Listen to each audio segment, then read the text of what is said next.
Brian, just to update, there was some problem with the earlier live stream URL. So there is a new live stream URL that we are pushing out. We are live again, but the link has changed. Okay.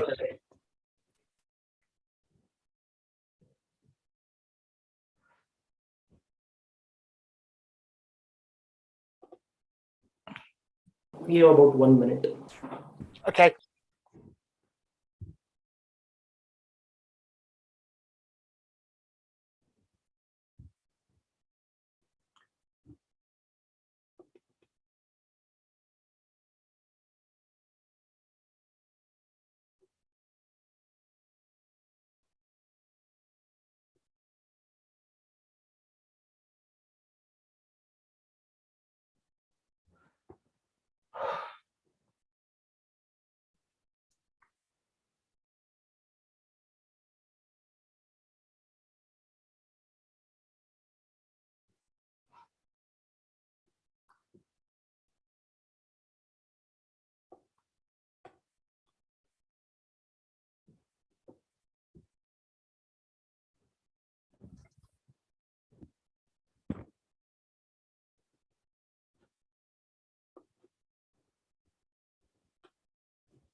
Brian, we are ready to start.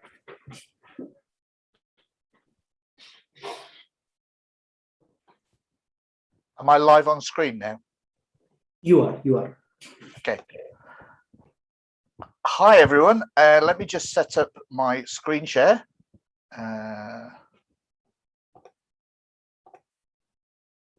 So if Parth can just confirm that you can see the slides for me, and then I can start because I can't see the YouTube.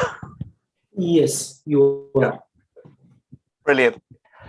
So, hi, everyone. It's great looking through the list just now of some of the people who are attending this session, recognizing lots of names from my travels around the world. The session I was asked to give was called Joomla 4 Hidden Secrets. I think it's more accurate to call it Power Tips or Power User, or just making your life easier.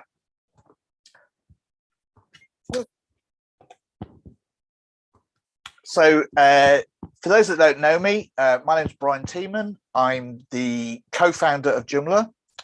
I work professionally as an accessibility consultant, as a Joomla trainer, and those people that have met me or seen me online, I have opinions. I'm also incredibly lazy, and my aim in life is to do less to achieve more. Probably why I'm involved in Joomla. So I like to think I have 6 rules. Speed. I want everything to be working as fast as it possibly can, whether that's the front end of my website, whether that's creating my website, I want it fast. I believe very strongly in accessibility. I love the fact that in German, the word for accessibility is barrierfrei, which means free of barriers, because I want everybody to be able to use Joomla, that we don't put any barriers in front of them. I try to avoid extensions wherever I can. That's not always possible or desirable, but I do that because it just makes my life easier. Joomla Core is incredibly powerful, and if I can avoid several extensions, then I can keep it up to date, I can keep it secure, and I can keep it fast so much easier. I also believe quite strongly that everything should be kept as simple as it possibly can. So everybody uses Joomla for different purposes, for building different types of websites. So that's a challenge. There will always be lots of options, but we can do stuff to hide some of those options or to make it easier for you.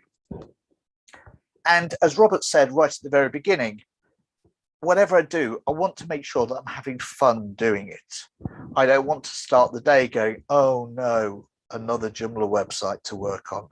I want to be excited to work with Joomla. And I am excited to work with Joomla and to work with lots of great people and to also have fun with lots of great people and to share a drink with them, hopefully soon, if this lockdown ever ends. A famous person said that you should know your tools. And when you know them better, you will do better.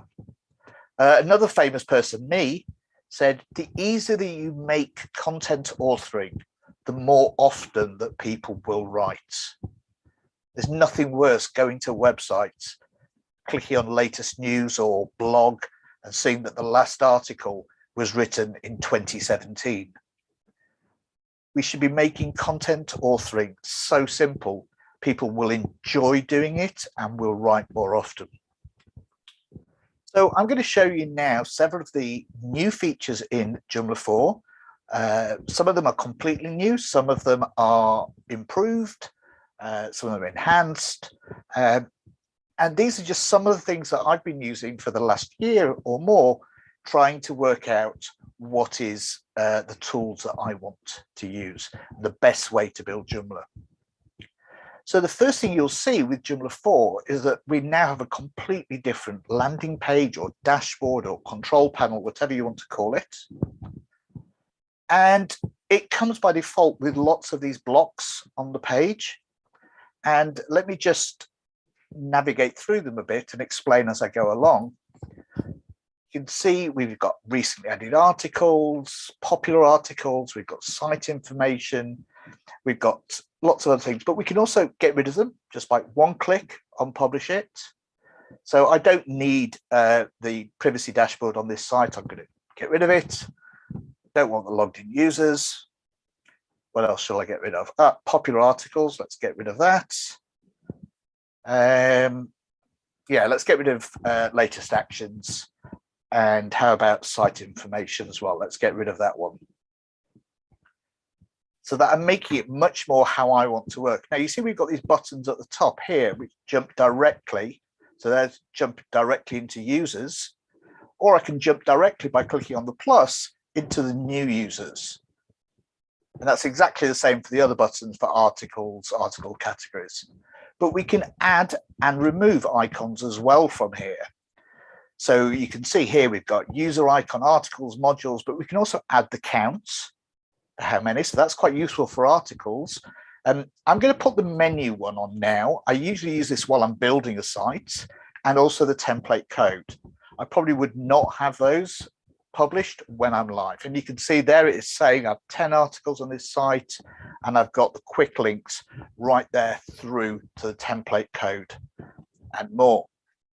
But we can also add modules to this dashboard just simply by clicking on this box. This is new, this is a new style, and filter it. And what I'm going to do is I'm going to add the latest articles, but I'm just going to show my articles because I'm making my dashboard. So I'm changing to the author to just added or modified by me, put it in the cPanel position and save and close. And we can see now we have my articles. Now the advantage now is that that's unique for each person. So if I give Patrick access to this website and he logs in, his my articles will be empty. So it's just one way of making things nice and simple for you and puts everything that you're working on right at the very front of you. So the next big change with Joomla 4 is with images and media.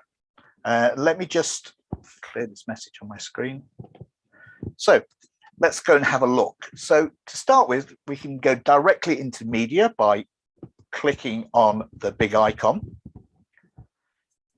And it's a fairly familiar tree navigation sort of thing you're used to before, but you can do more. If I select this image, I can actually preview it. What else can I do? Oh, I can rename it. Let's call this an apple on a tree. And I can also do various things, like I can crop the image. So I just want the apples there. So save that, and you can see it's cropped, and I can resize, and I can also rotate. So I just want to make it a vertical image. All right, so save that. And you can see now we've got a nice vertical image apple. Now you can upload the images just by clicking on the upload and selecting your image. So here's one. And there we've got it. Joomla 4, we made it. And just do a quick preview again. Yep, that's the right image. Nice transparent PNG. But we can also drag and drop the images. So I'll select, in fact, the images and media. So just select all those and you can see. And it's now uploaded 6 items. And so what are they? Well, we can see various different things. So here's a JPEG. Let's have a look. That's especially for India today. Then we can have MP4 files. So that's video. And you can also check that it's working in the preview. We've got PDF files, and again, you can preview that PDF, and also audio files. And once again, you can listen to the audio file while you're in the Media Manager. And that's pretty cool. But how do we go about now actually adding the images to our content? So let's go into an article. We'll go to one that's already published. Welcome to your blog, probably. Okay, so let me just clear a bit of space. So the first thing we're going to do is if you click on the CMS content button and then click on media, that's jumped me back into the Media Manager. I'm going to select that image. I'm going to give it the description, the alt text, Indian Olympic gold, I think will do. And then you just click insert media. And there it is, job done. Now let's just get rid of that. I'll show you the other ones. Media. Obviously you can upload at this screen as well, but let's put the audio file. And this time it's saying, do I want it to be, there's a download link or do I want to embed the audio? So let's embed it, see what that does. Okay. And let's try the others. So again, media, and we'll take the PDF. And we're going to, this time we'll just have it as a download link. Okay, and the final one is the video, I think. Let's do the video. Yeah, there's Brittany, come on. And we're going to embed it and insert it. And there's the video. You could preview it here. It's just the video starts with a black screen. So I've saved the article. Let's just go and have a look on the front page where that article is. Right at the bottom. And we can see there we have it. We've got the audio embedded, playing. We've got the video embedded and playing. And we have the PDF file there as a download. So all of that, no add-ons, no extensions, directly in core. So this next one is means nothing to some people and means a lot to others. So if you've ever used Markdown as an editor, maybe on GitHub or something like that, you'll really like this.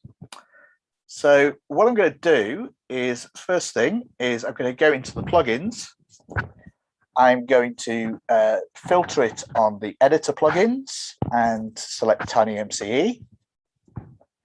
And scroll down, make sure you set the set that you're working with.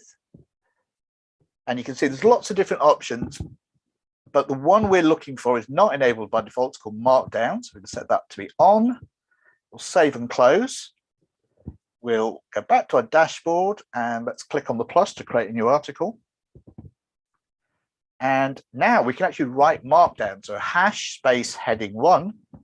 As soon as I hit enter, it comes out as a heading 1. Hash hash heading 2, dash space bullet 1, and dash bullet again, and then 3 hashes heading 3. Now, this is actually, that's Markdown I've written, but you can see here when I switch to the code view, it's translated it to be pure HTML. So it gets saved as HTML. So that if somebody else is working on it who doesn't know Markdown or doesn't like Markdown, they can still edit it. So it's all done in HTML, but you can actually type in Markdown, which for me, having spent a lot of time on GitHub, Markdown is super fast for me and super familiar. So that's great. excuse me. TinyMCE itself has been massively updated since the version that you've used in Joomla 3. We were stuck on an old version because of Internet Explorer, which we no longer have to support. So woohoo, and we can have the latest and greatest. And one of the things is that when you have some text, I'm just going to put some regular text in, I think, as well. Let me just copy paste some paragraphs in. There we are. So when you highlight something, you get a little pop-up menu. And so I can set it to be italic. And I can set it to be bold. I can go to a heading and I can change it to an H2. I'll just delete these ones. And let's make this last paragraph a block quote. So again, fast. No moving your mouse away from the content. And here I'm putting a link in. I just put a link to www.joomla.org, and oh, it's prompted me. You should have had to put the HTTP in, and it's done that for me as well. So it's really fast because I'm writing my focus stays on the text without having to constantly pick up my mouse and jump to the toolbar. The next one, content templates. It's actually a lousy name. It doesn't really describe what it does that well. So let's have a closer look. Maybe you can come up with a better name for yourself. So again, let's create an article. You see there's multiple ways to create an article.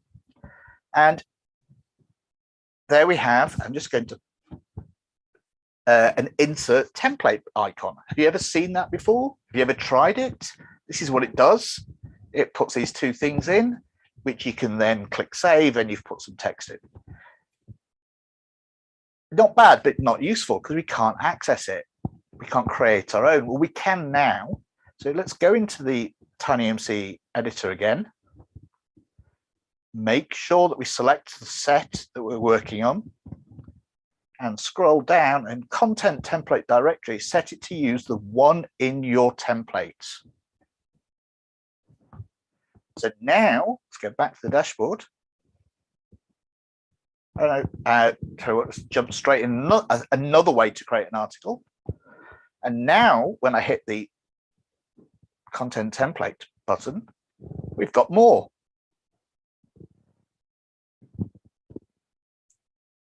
All different types of snippets. This is one that I've been using a lot recently because it's a piece of text that I'm using on every single website, every single article. So now just go in, change the link, save, done. And that's been really, really useful. So let's just cancel that and let's create a new one. So to do that, we need to go into our template and the HTML folder. And we can see there we have a TinyMCE, and there's the text files containing the existing snippets or layouts or templates, whatever you want to call them. So let's create a new one, new file. Make sure we select the TinyMCE folder, give it a name. Let's see, what are we doing here? Snippet demo, I think. Okay, make it a text file and create. So now we have a text file, and now I can just write HTML into this box. And very simple. And of course, you could take it from somewhere else and copy paste it or whatever you want. So there's any HTML in there. And now when I go back into the article and expand the menu, select the template, and we can see we now have snippet demo. That's the preview, and there it is. And of course, these snippets, layouts, whatever you want to call them, they're not limited to just one. You can have as many as you want in the page. So that was just another way of accessing the menu. And I'm now going to put that big one. So you can see we've now got 2 snippets there, all on one. Now, where this can be really good is you can have some really complicated page layouts, and you can ship them with your templates as text files. People can select them, and then they can very easily, without problems, create their content that matches the design and the styles that you wanted. Excuse me. So in the last session, Patrick mentioned about accessibility, and most of the things that we've done in Joomla 4 to make it the most accessible CMS are under the hood. Those of us who use a mouse and can see will not spot most of the changes. But the funny thing about accessibility is that every one of us will have need for this at some point in their life. Whether that's you've broken your arm and can't use a mouse, so it's a temporary issue, or it's your eyesight getting worse as you get older, or all sorts of different reasons. So there's lots of different things. I'm just going to show you a few of them that we can see right now. So the first one is you can actually navigate through the Joomla 4 admin using the tab key. As you can see, I'm doing that on the menus and it's now jumped into the site. But to move around, it's a big step, a lot of tabs to go through. So there's this, what we call a skip to, and it's jumping you right to one place, hit the about article, right in the article. Again, pop up the skip menu, jump in, navigate around just with the keyboard. Now, the really cool thing is that jump menu is dynamic and you don't have to do anything. It looks at the page and it creates that menu itself. So it's all done automatically without you doing anything. So what else have we got? So we also, some people will have difficulty with colors. So we can go into the actual admin templates, and in the admin template styles, you can see I'm doing all of this with my keyboard right now. Right at the bottom, there's an option, set color to monochrome. So if I set that on and click save, you can see everything's now just in monochrome, with just shades of one color. But that's changed it for everybody, which may not be what you want. So if I turn it back, and if you click in the top right-hand corner, there's an accessibility settings. And again, here, there's some more settings here, but these are for you, the user, and so they can be set differently for every user. So I can have it set to monochrome and I can leave it for Patrick setting color. I'm just going to turn that off for now. So that's pretty good. So we got per user settings. We've got another plugin, the accessibility plugin. Now, this is not fixing accessibility problems in your code. This is an extra tool that some people will find useful. So I've just enabled this, and we now have this icon in the bottom left where I can do various things. I can increase the text size. And of course, this is for me as a user, not for anybody else. I can change the text spacing, take that back, decrease it. I can invert the colors, which looks a little bit crazy to me. Again, turn it to grayscale. I can make the cursor bigger. And you can also, this is called a reading line, and it just helps some people to work with the screen. Again, this is not an accessibility fix. These are just accessibility helpers. It's very important to make that distinction. Now, this can be enabled, as with the skip to, in the front end as well as the back end of your site. By default, they're only set for the admin, but you can set them for the front end. And again, if you set that skip link for your front end, it will automatically build the links for you. You don't need to do anything other than publish set the plugin to be on the front end. Now, this was one that Patrick mentioned briefly in his talk, which is email templates. So, and I know some of you guys from Techjoomla have a product, Beautify Templates, Beautify Mails, I think it was called, which kind of did the same thing. This is now in core. sorry, this functionality is now in core. So let's have a look. So if you do a password reset request right now with Joomla, it's going to look like this. It's ugly, it's boring, it's not branded. If I want to change anything on there, I have to do it as a language override. It's just not very nice. When you compare it to this one from GoDaddy, or even this one from Lingo, they're much more attractive. There's images, there's text, they're more friendly, there's colors, all sorts of different things.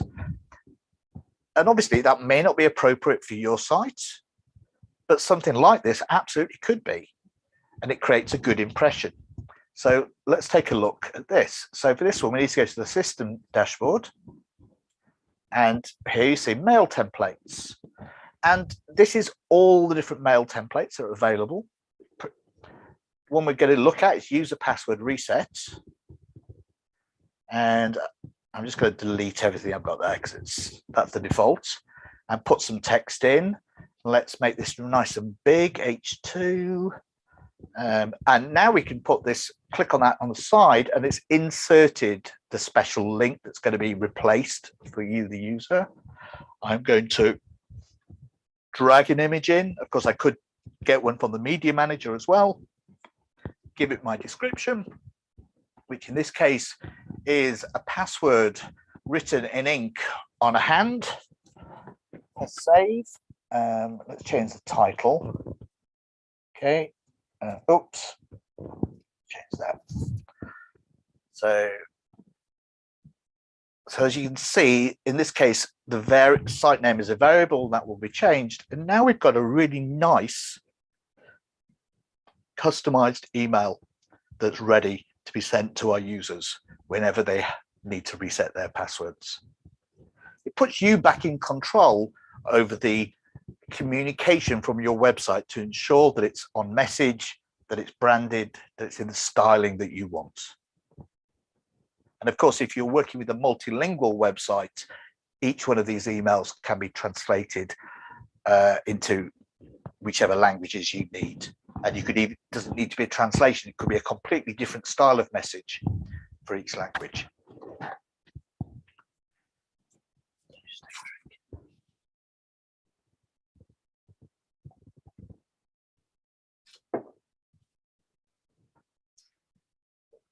I'm pretty sure every one of you has heard how important it is to keep your site up to date.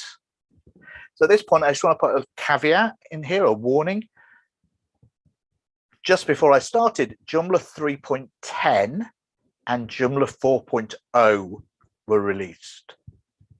So when it says, when I say keep your site updated, I don't mean that you need to switch off this recording and go and update all your websites to 4.0. You should be updating them to 3.10 and then planning your upgrade to 4.0. But keeping your site updated is actually a bit more than just clicking on a button. Because when I say update your site, whether that's your Joomla or your extensions, I mean all your sites. Because what people forget about is they forget about the overrides they have created. So you can see here in the notifications box, my Joomla is up to date, my extensions are up to date, and this is the new one, overrides are up to date. So what does that mean? Well, every time you update Joomla 4, upgrade an extension for Joomla 4, it will check to see if there have been any changes to the files that you have already changed in an override, and it will flag it here like this. So I've simulated this one just for the purpose of this demo. So if I click on that overrides, it takes me to the template manager, and you can see here there's a warning. It's found a file. It's found a change, sorry. So I go in and select the updated files. So I found one. Here it is.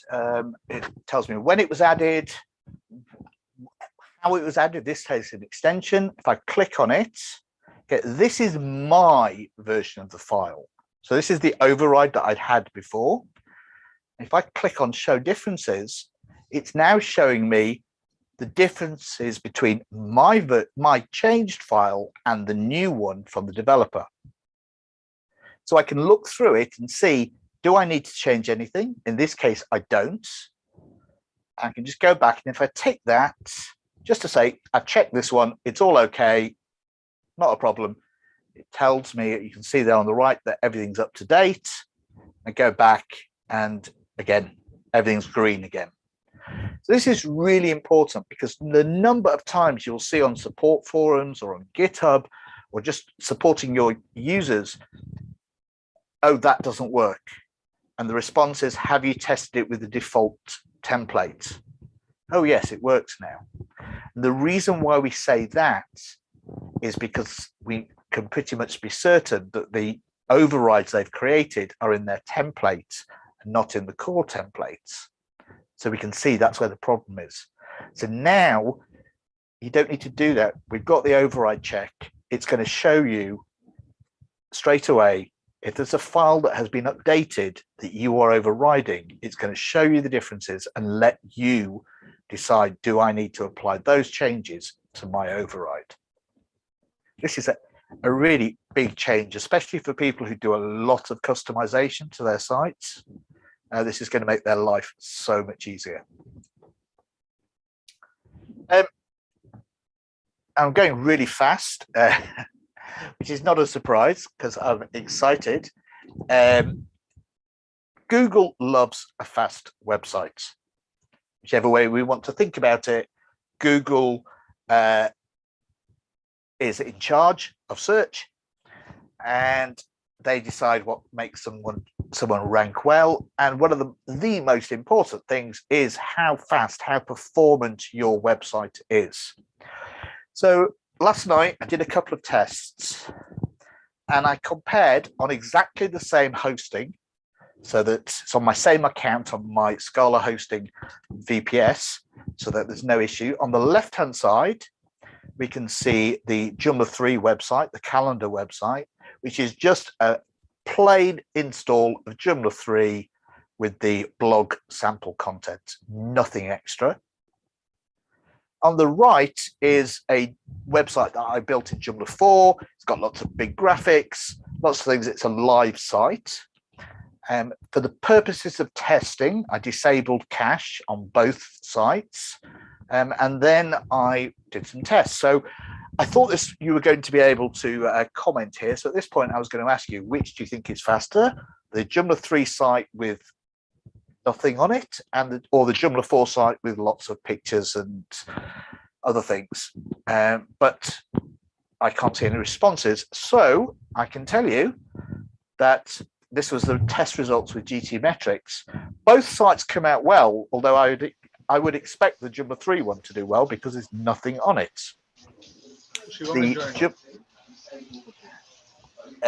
I'm getting some noise from somebody else on Zoom.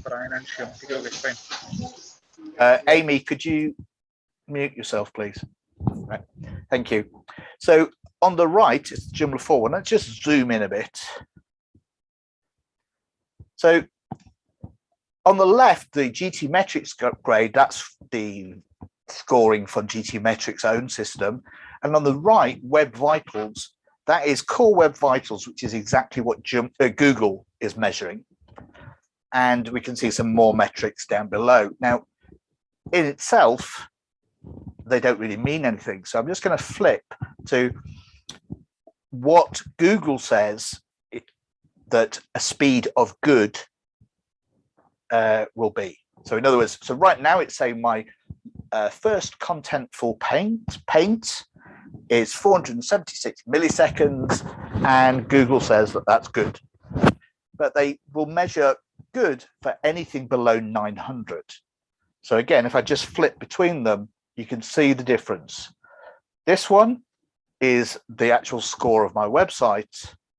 And these are the levels that Google starts to say things are good at. And you can see how well this site's doing. So if I look at time to interactive on the top right-hand column, Google's happy at 2,500 milliseconds. That's 2.5 seconds.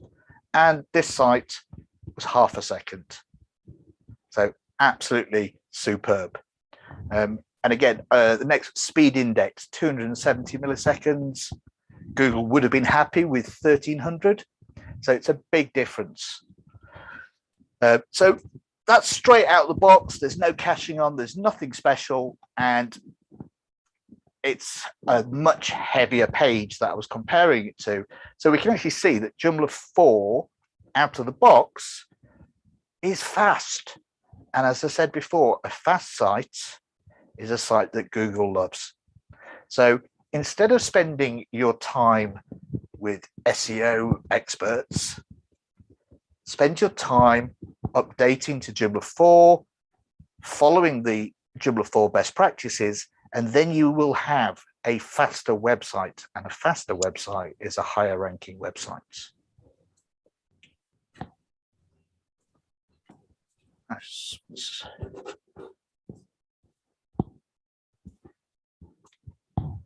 And finally, after a very long time, far too long, but it is what it is, Joomla 4 is here.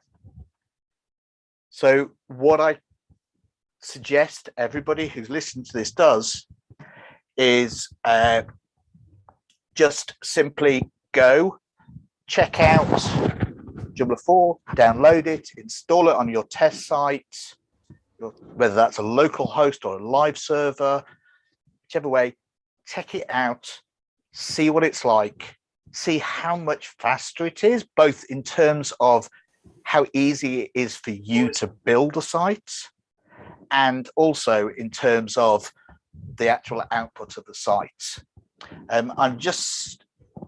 That's pretty much it. At this point, I'm just looking and I can see Path has typed a couple of questions. What were the hosting spec of this? It's a fairly standard VPS. You can check it out yourself from scalahosting.com. It's a cheap VPS. It's a very, very good VPS. You may have seen their advert on the extensions directory as they're a partner, a Joomla partner, and that's why I tested everything with. So it's nothing special and also not expensive. Path, are there any other questions? Yeah, we have one more, Brian. I've just posted. Yep. Either type it or just speak it, as it's fine. Okay, what about image compression when uploading media, which is directly related to speed? Do we have a new feature on that? Not specifically. I would still highly recommend that if you upload an image, you optimize it before you upload it. But of course, you saw in that image editor, in the media manager, that I can crop it and I can resize it, which I didn't actually show. And when you resize it, you can also set the compression ratio, so you can compress it further. Although I still would recommend doing it yourself on your own before you upload. You can do it on the website.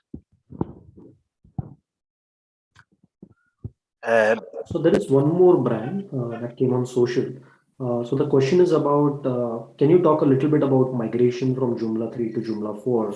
How hard is it? And is it an update? Is it a migration? Could you shed some light on that? Okay, so it's called an update and not a migration because it takes place on your site. You're not having to build a second site and migrate the content from one to the other. You will do it directly on your site. The way it works is, first of all, you need to be on Joomla 3.10, which is also released today. Your update to that, that has a pre-update check built in that's going to highlight various issues. I'm sorry I don't have a screenshot handy, but it includes issues like, do you match the server requirements? Do you match the, are all your extensions up to date? If they're up to date, but there's a Joomla 4 version available, you need to update it. there are other extensions that don't have an update server or have not flagged that they support Joomla 4. And it might actually say, it'll tell you that. And then that gives you the option to decide, I'm not going to do that update with this extension, or I'm going to disable that extension before I do the update.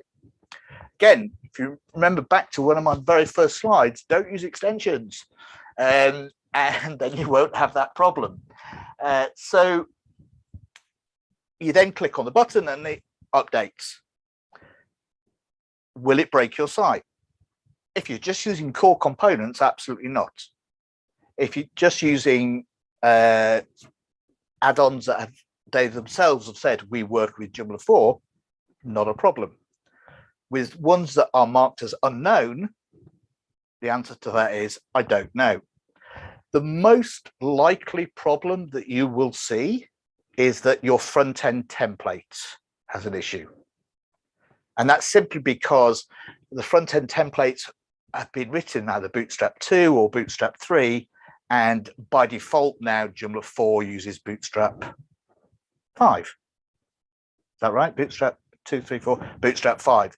So it's the templates where you might or almost certainly will see some differences that you need to remedy. But that's the main area. And there's nothing wrong with doing a redesign of your site every so often. That doesn't mean recreate the content, it just means redesign it. But in terms of your content and everything else, all works fine.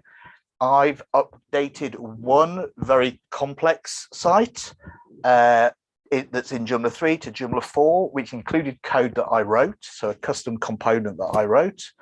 I'm not the greatest developer in the world, and there was one line that I needed to change to make it work perfectly in Joomla 4. So I'm just looking at the messages here.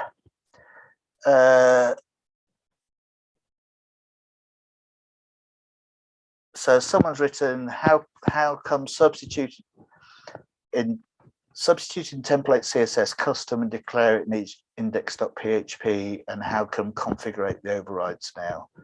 I'm sorry, I don't really understand that question. It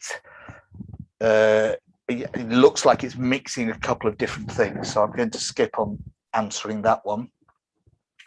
And any more, or anyone for any more? I don't see any more questions yet.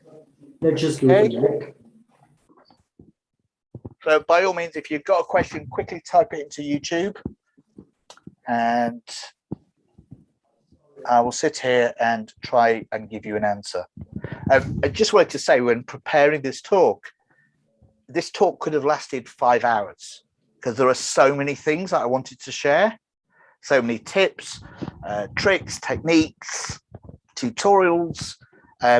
This isn't the time and the place for that, and I'm not really wanting to sit and stare at my computer screen without any feedback for the whole day to give a talk. But launching on September the 1st is my own website, learnjoomla4.com, which contains 100% free, no sign up, nothing, just watch tutorials that are going to take you through the process of building a website with Joomla 4 from nothing to a live site. And that will launch on September the 1st. And it's been done in a special way so that I'm trying to showcase all the different ways you can do things rather than just one specific way. And hopefully it will make it super easy to follow along. Everything will be subtitled and we'll have a full transcript available as well. And at that point, I think that's me probably going to say thank you very much.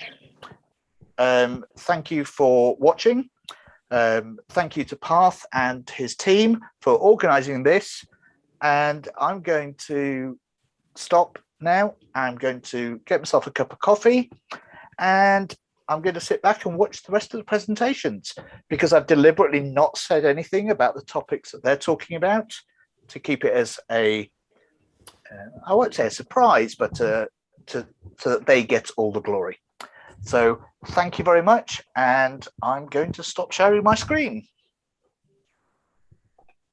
Hey, thank you so much, Brian. That was a fantastic session as always. I think your secrets of Joomla sessions are ones that I have always looked forward to since for years now, I think. They're some of the most insightful ones, and something where you learn a lot in, even if we give you 30 minutes, you make it so much more. And it ends up saving a lot of time. So thank you so much. That was fantastic. There is a related question about Techjoomla extensions that I'm going to just take up here, which was related to when will be the extensions ready for Joomla 4. So just an update on that, and I'm sure all other extension developers are doing the same. You will see Joomla 4 compatible extensions come out in the next few weeks. Some will already come out as early as next week. And I think if you go to the Joomla extension directory, you can now find out which extensions are specifically Joomla 4 compatible. So like Brian said, when you are planning your migrations, just check if the extensions you're using, if you still need to use them, because you can do a lot more in core now. They are available for Joomla 4, and then it should be more of an update and not so much a migration. Am I right, Brian? Yeah, and in fact, I think you'll be. I was on the extension directory last night, and I was actually surprised at such a high percentage of extensions already being marked as Joomla 4 compatible. Absolutely, absolutely. I think we are so much better prepared this time than all the big upgrades that happened in the last few years. I think Joomla as a project has learned a lot, and we are now so much more prepared to kind of make sure that updates are easy. And we will see, I think, most of the Joomla 3 people migrate to Joomla 4 very soon. And hopefully all the new sites that get built will get built in Joomla 4, getting all the performance benefits and everything that comes with it. Okay, I'm going to switch my camera off. Thank you very much. Thank you so much. And enjoy the rest of the talks. Thank you so much, Brian. That was wonderful. So up next, we have Shivam and his team from the Google Summer of Code going to talk about a lot of the interesting Joomla Google Summer of Code projects that have gone in. Shivam, it's great to see you. Shivam was interning with us for a while, and Shivam, I hope you got to see some of the office again. It's really great to connect again. And without much ado, I'll hand it over to you. Really excited to see all the work the Google Summer of Code students have done. Thank you, Parth, and happy birthday, Joomla. I would start with that. Hi all, good morning, good evening. As Parth introduced me, I'm Shivam. I started my journey with Joomla as a student in 2017, and then I also interned with Techjoomla in 2018 for a couple of weeks, I could say, and it was a wonderful journey over there. And in 2019, I was a mentor over there, and moving forward, this year I got an opportunity to lead the team of Google Summer of Code, and we are enrolled to a new program this year, that is Summer of Code. One more program. We have 2 students in that, and we would be adding to that in this session. Good thing about is that about this G-Shock is that this is our 13th year with Google. We are participating with them, and for the first time we are part of SOC, that is the new program Summer of Code, and 2 students are there for that program, and you would be listening to them soon in this particular session. And let's directly jump what is being in line with this session. We have 7 students lined up in this session. Exciting features and exciting plugins that we are working on, that our students are working on to be a part of Joomla 4.1. Benjamin would add more insight over to that, how soon they would be released, as he would be leading 4.1 Joomla. Out of those 7 projects, 5 are covered under the hood of G-Shock 2021. For G-Shock 2021, we are in the final evaluation phases. The good thing about is that we are positive about all our students. Yeah, the last minute hiccups are always being there. So yeah, good thing is that we are almost wiped up of each of our project, and evaluation is being taken care right now. SOC is also being going good, and we are in first evaluation phase. It is being started today itself. So yeah, good thing. Now coming up to the projects, we have 5 projects for Google Summer of Code. One is Media Manager. 2 comes under the hood of feature enhancement. One is front-end inline editing. Other one is accessibility. We would be starting with Ivyas in this session. I will be starting with that. And 2 projects are under SOC, Summer of Code. One is for guided tour, and other one is for cron jobs. This is a little bit of introduction. In this session, Philip, Benjamin, and Patrick would be here. These are also integral part of our team who helps me and who motivates me to do much more, and our student also. I'm not sure how many mentors have joined, but we have around 25 mentors that are supporting this year in G-Shock and SOC. Without them, I'm not sure we would be able to achieve this much, but yeah, thanks to them also. Let's directly jump to the PPT. Let me share my screen and we will take care from there.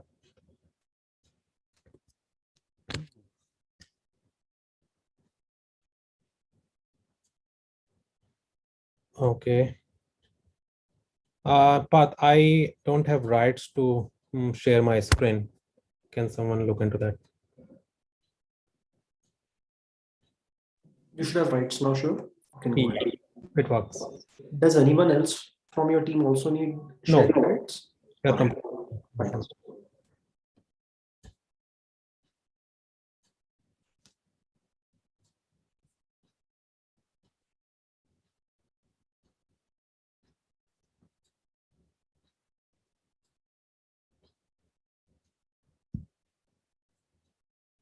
Okay.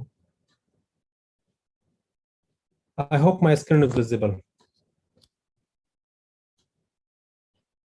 Not yet, Shivam.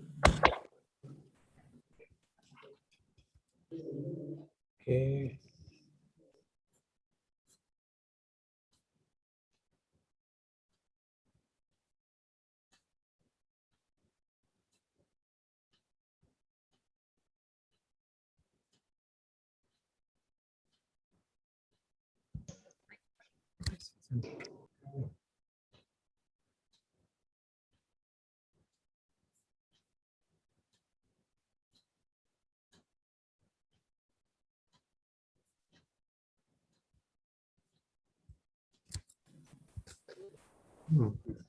You do get the share screen options, right, Shivam?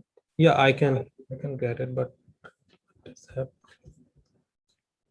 Maybe just share your entire screen. That would help if you're trying to choose a window and it's not working.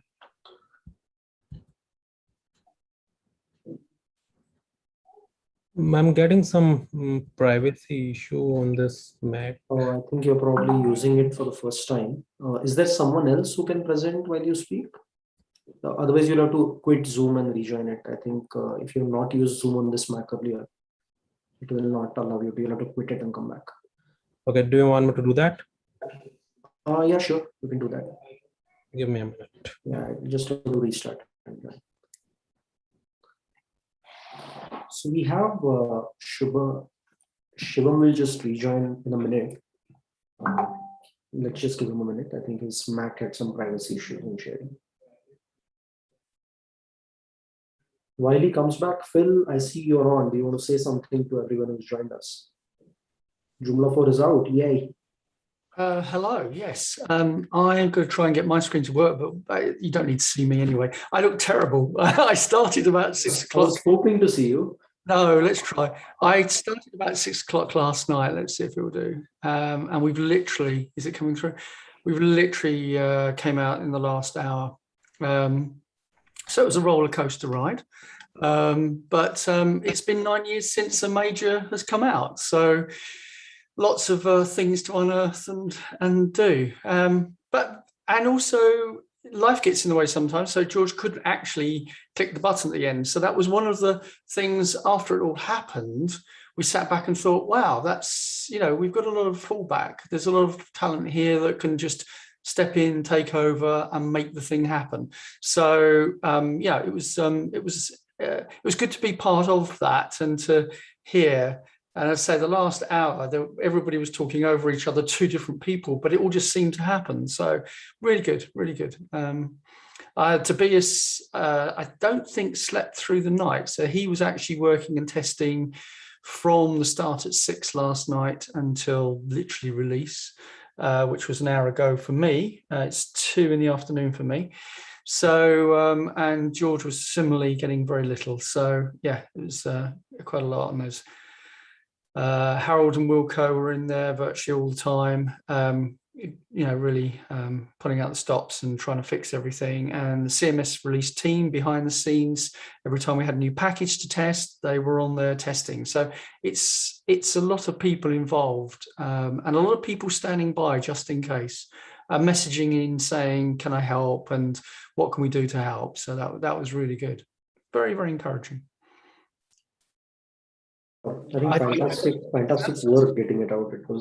It's a momentous occasion. Yeah. 9 years in the making, 5 years if you put it. I mean, but still, it's been a long time, and really excited to see this come out. I guess Shivam, you're back. Yeah, I'm back. I think so. There is some again privacy issue. If yes, would you mind sharing your screen with the PPT? Yeah, just a minute. I will do that. Yeah, sorry to put you on a spot, but yeah. Yeah, I'll just make you co-host.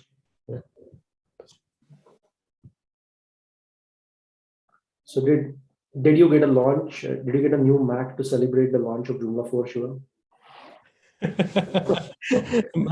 This is the first time, and I was using Joomla. I think so there are some privacies.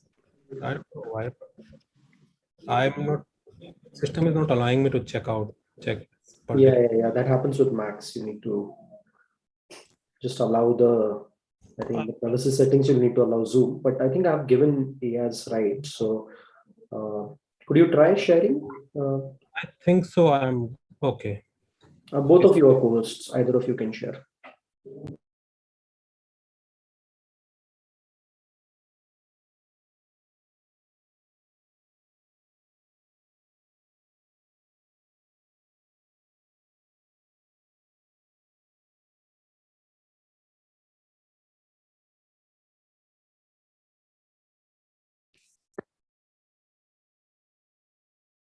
But I think so now issue would be resolved. Okay, cool. I'm making a co-host again. So sorry everyone for the slight delay, but we should be back online soon.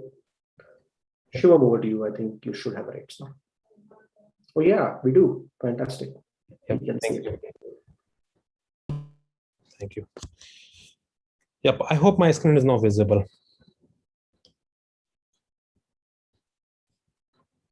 Can everyone hear me? Yeah, it's great. I can see it, and we can hear you. Yeah, so let's directly jump to the projects now. We will be sharing this PPT, and we have this cute little QR code for direct links to our projects you can scan. Let's jump directly to the project. First project would be taken care by Ivyas. Ivyas, over to you. All right.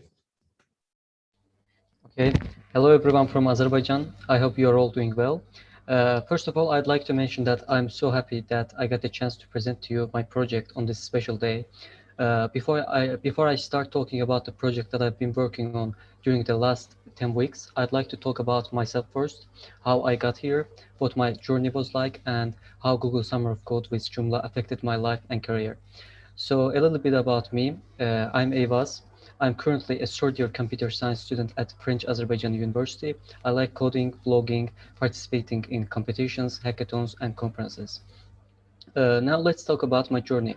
It was early March when I realized the existence of a program which is organized by Google for encouraging students from all over the world to work on open source projects during the summer break. I liked so many things about Google Summer of Code, but what I liked most and what motivated me most about the program was that the code produced during the 10 weeks was going to be used by people from all over the world. And I applied because I was so eager to get started to work on open source projects and to contribute to become a member of community. So I chose the media manager, and I guess the Joomla community saw how eager and motivated I was, and they accepted me to work on this project. So what was the project about? My project had three main goals. Next slide, please.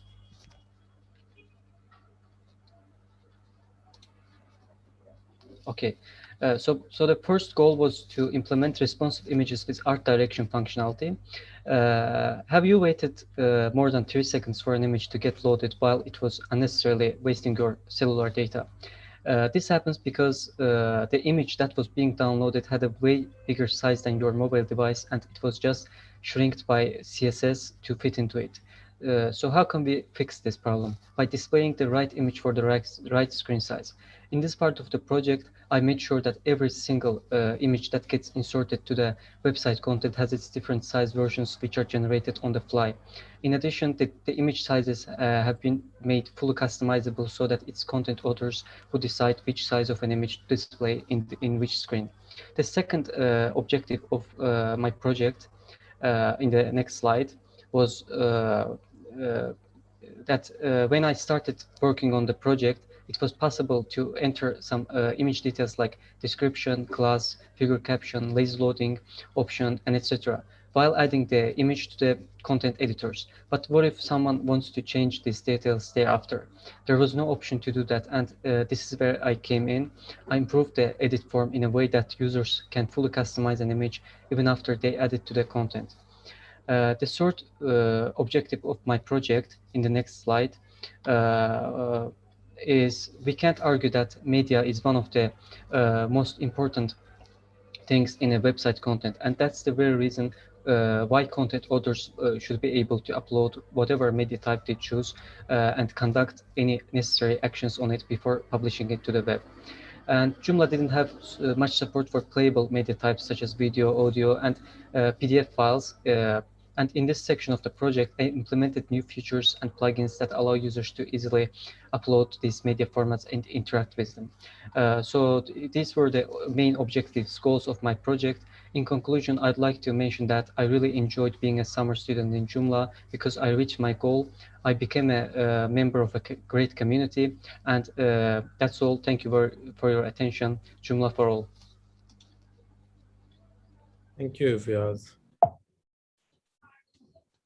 Our next student is Jatin. He is part of our first enrollment for SOC, Summer of Code, as I mentioned in starting. Jatin, over to you. Yeah, just a second. So hello everyone, my name is Jatin Chave. So first of all, happy birthday to Joomla. So I'm part of Summer of Code program and I'm a student developer here. So first of all about me. So I'm a pre-final year student doing my bachelor's in technology in electronics as my major. And I'm from Veer Mata Jijabai Technological Institute, that's VGTI Mumbai. Mumbai, India. I'm basically I'm full stack web developer, and I'm part of technical clubs in my college like Google Developers Student Club and Community of Coders. Can you change the slide? Yeah. Apart from my studies, I love spending my time exploring technical stuffs and doing programming. I mentor my juniors in various tech stacks like web development and machine learning, and also take mentoring webinars in college. My aim is to make a better community for all while open source and education.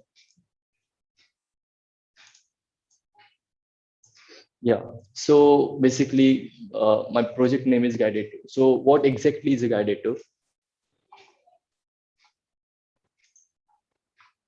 Just a second.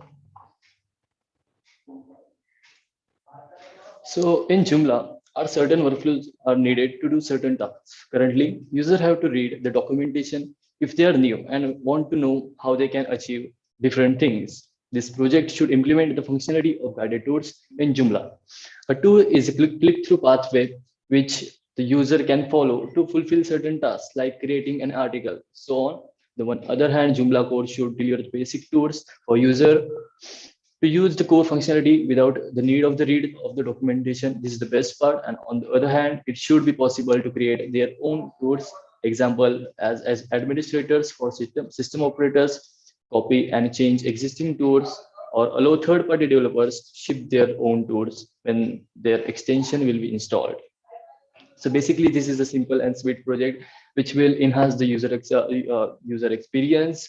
So the picture that you are seeing on the screen is the management area of the guided tour, which is an MVC component, a Joomla for MVC component.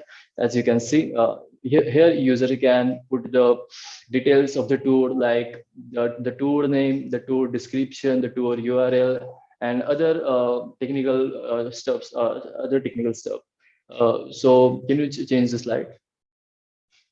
So basically, what my project is about, it's a MVC component plus integration of the Joomla 4 plugin. So what is the work of the Joomla 4 plugin is, it will create a drop down in the toolbar, and which will show all the tours which are in the management area of the guided tour. So basically, when a user will click it, so it will start the tour.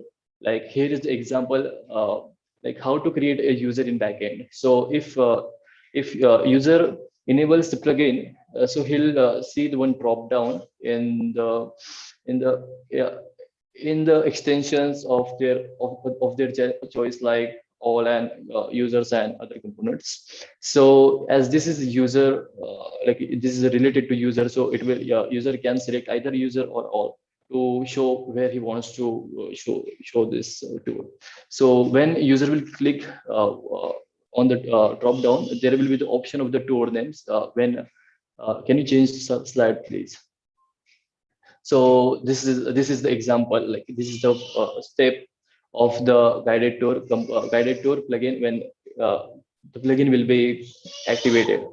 So this is the example where this is showing that if you click here, this is the first step of the creating a user in backend. If you click here, so you can create a new user, and there are many more steps to follow.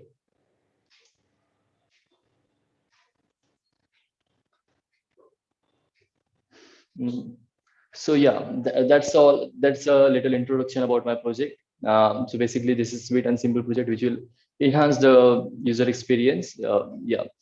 So about the challenges that I faced. So there were a lot of challenges in the beginning, like understanding the huge code base like this, and also understanding the Joomla workflows and code style. But yeah, like this is the benefit when you this is the benefit, like when you be part of a big open source organization like Joomla, you will get great mentors who will help you, like, and who will help you to overcome all the challenges. So my experience with Joomla, can you change the slide, Shivam? Can you change the slide? Just a second, previous. Yeah. So my experience with Joomla and my next plan. So the experience was great. The experience to work under the professional mentors and being part of this big open source organization is indeed a great experience.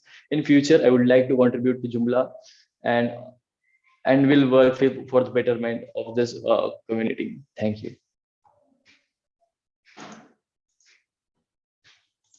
Thanks, Jatin.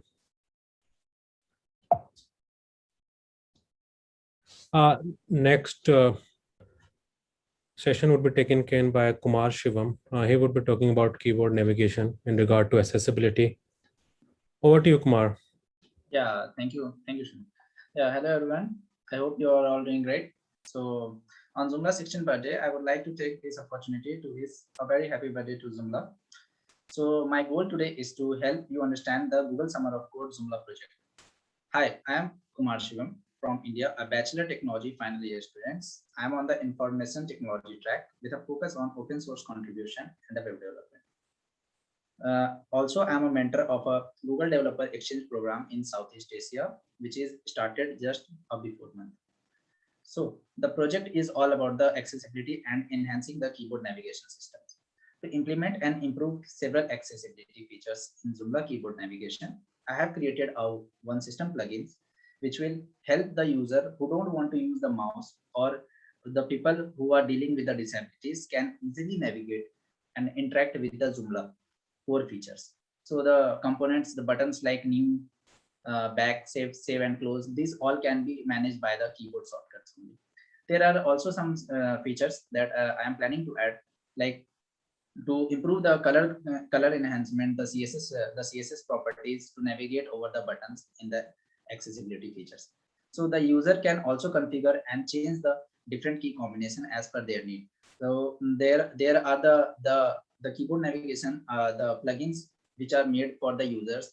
The users can easily go to the plugin settings, search about the shortcut keyboard navigation, and configure the buttons. Like if a user don't want to use the Control+N for the new buttons, he or she can change as per their need.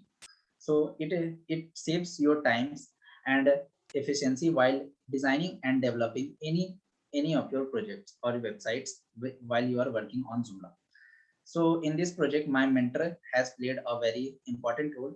He corrected my mistakes all the times and helped me to move on. I will continue to contribute to such esteemed organization in high impact environment. So over to you, Shivam. So that's all from my side. Thank you. Thank you, Kumar. What do you, Rahul, for front-end inline editing?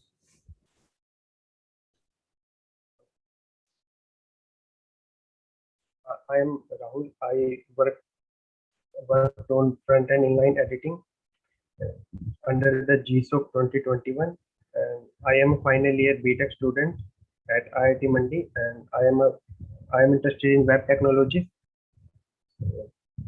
In my first year, I started my journey with JavaScript, and then I learned some Vue.js, and then I moved on to React Native, React, and Node.js. So about my open source journeys.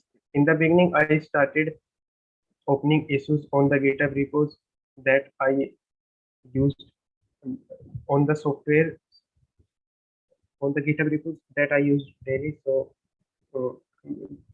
that's how I started my open source journey. And with time, I started solving their good first issues. So then I got to know about GSOC, and I applied to Joomla. Now I have spent around 10 weeks with Joomla, and front-end inline editing is ready, and hopefully this will be released with Joomla 4.1. So main idea of inline editing was to avoid the page reloads and any pop-ups while editing the content of your website. So I divided the project in 2 stages, so to make it easier for me. And so in the first stage, I focused on getting it working, and I played with 2-3 approaches, and I focused on user experience. So once I have the once I have a target, so I can refactor the code to ensure the target. So in the first stage, as you can see in the GIF, inline editing mode of tiny editor is used, and this was the first stage of the project. Next slide, please. Next.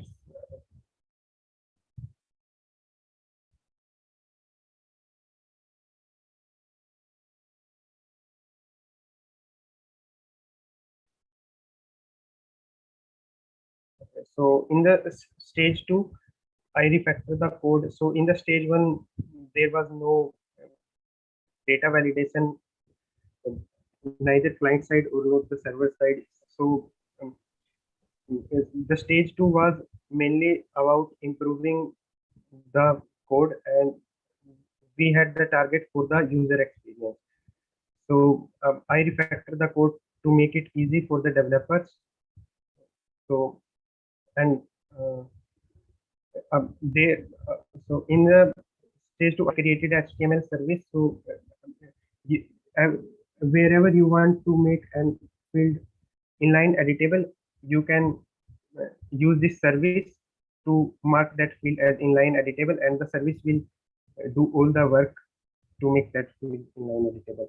So second version also supports all the functionality that, like article versions, that is supported in the full form saving, and that was my experience. Sometimes I was stuck on some topics and I couldn't make the right decision, so I took help of my mentors, and I want to thank mentors and Joomla for such an amazing experience. Thank you, everyone. Thanks, Rahul. Over to you, Rishabh, for cookie management. Would you like to speak? Hello, everyone, and I'm very honored and excited to be present here to present my GSOC project. And I'm Rishabh, and I'm currently a pre-final year student of computer science and engineering at National Institute of Technology, Sikkim, India.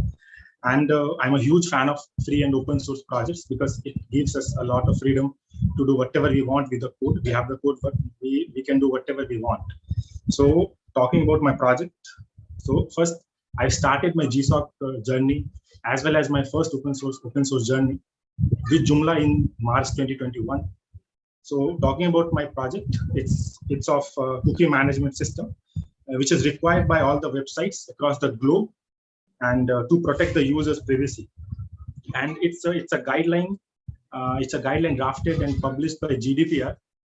It's a guideline published by European Union to protect the privacy, and it's a kind of compulsory for all the European websites. So currently we don't have a native cookie manager in Joomla, but now we have a cookie manager, will be in Joomla 4.1. So next slide, please. Yeah, this cookie manager project has mainly three parts. First part is for adding cookies with its categories. So first we can add cookies. So cookie name with its description, with its cookie expiration period, along with its category. So when user can see what cookies will be set when user give consent to this particular category, it will be shown to the user. And the second part of this project is to set scripts, is adding scripts to set according to its category. So we can add a script with external as well as inline script. We can add object, we can add link, whatever thing which can set cookies, we can add here according to its position as well. So if we add script, we can add the position, whether it's after start head or before end head, or after start body or before end body.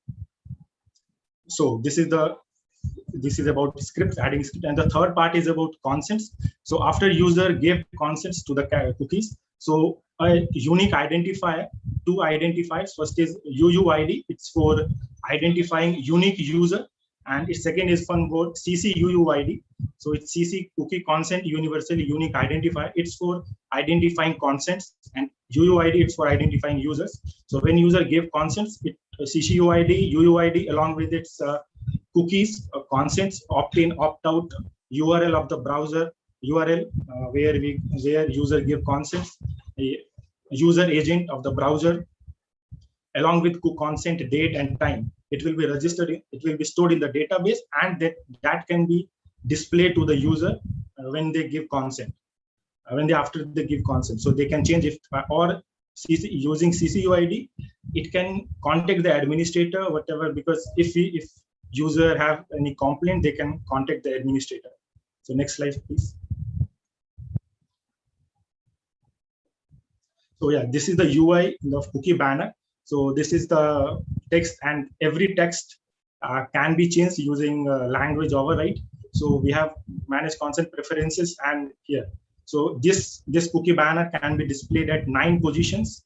So from top left corner to top bottom right corner. So this can be managed. We have 9 positions to display. And the second one is cookie setting. It's for preferences. So we can add. Here we have cookie name with its description and with its expiration period. So if we press more, then we can see the cookie name description, and if we again set, then it will go. So, and this will be done purely in front end side. We have used JavaScript for that, and for consent we have used Ajax for that. So we don't want a repeat request response cycle for that, because it's sometimes irritating. So that's. Next slide, please. Yeah, this is the cookie consent. When user gave consent, this is the consent, necessary. This will display to the user when user gave consent to the necessary category. And this is consent ID. This will user can give to the website administrator to if they have any complaint about the website. And this is the consent date. So yeah, this is the consent date. At this time, the user gave consent to this particular category and opt out another category. So we have this, and this cannot be changed in the backend side. So this is everything is we cannot change. So for administrator part, we have used components, and for front end part, we have used a plugin for that. So, and for this major language is JavaScript. I have used JavaScript more in this project, and I am very happy to. I am very excited. I have learned a lot during this 10-week GSOC journey. So thank you, Joomla, and happy birthday to Joomla. Thank you. Have a nice day. Next slide, please. Thanks, Rishabh. Over to you, Tushar, for website cron jobs.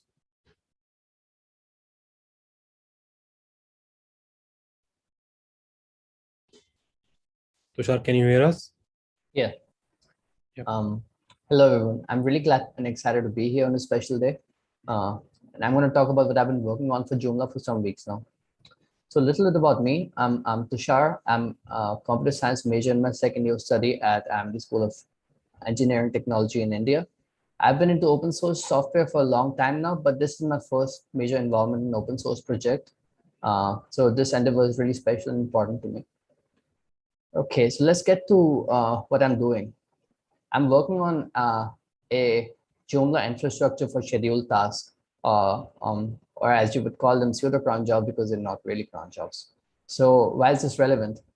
As a website owner, you might want to schedule certain tasks like maybe backups, snapshots, or sending over visitor statistics, a routine maintenance task like clearing up the cache, or even if you go wild, automating when some article goes live and it's archived. The possibilities are endless, especially with new Joomla 4.0 features like workflows and more.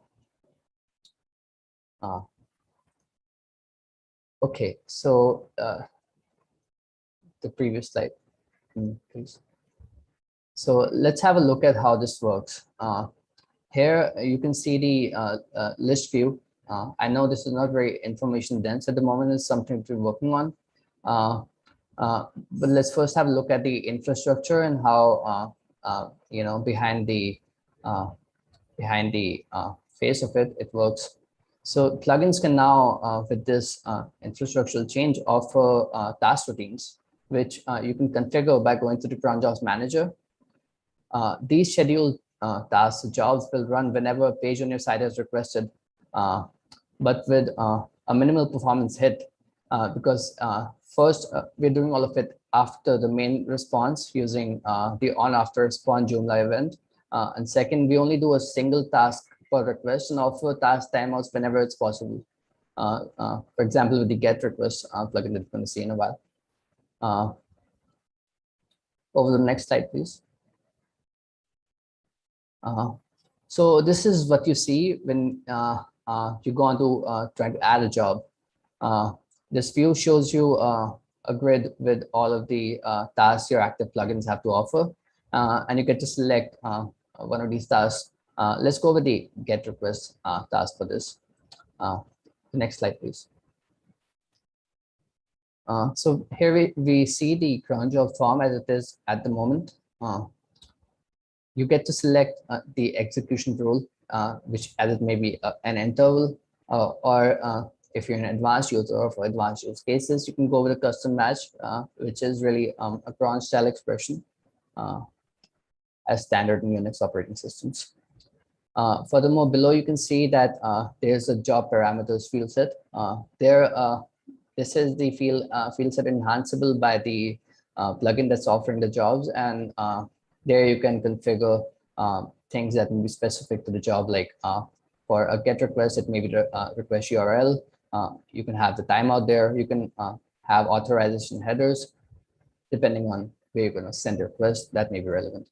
Okay, over to the next slide. So here we get to the logging, and this is really my favorite part of the of whatever we have until now. Here you can see when a job starts running, when it ends, is response code to the internal plugin. And you can also see logging from the job itself to see if it worked right or what the response was, as in case of the get request job. Or below, you can also see, if you really squint, my apologies, with the get online job, it shows whether your site was offline before or not. Okay, over to the next slide, please. So with this, we get to the stuff that we have planned for the future. It has really been about 5 weeks of working for me until now. So we have a bunch of stuff that's planned for the next 5 weeks and for the period below, beyond that. First is Joomla console commands. Of course, this is for power users who may want to configure things from the CLI or maybe SSH into their servers. Next is a native prawn integration. So while the primary objective of this project is to add schedule task infrastructure to Joomla, perhaps more importantly for servers that do not offer a native prawn. For servers that do offer native prawn, it might be useful to be able to manage the task through Joomla itself and maybe integrate with Joomla plugins that can probably do a lot more than the command line may be able to access. Next is a routine for arbitrary command execution. So with this, you can execute, say, a script or some other arbitrary command on your server.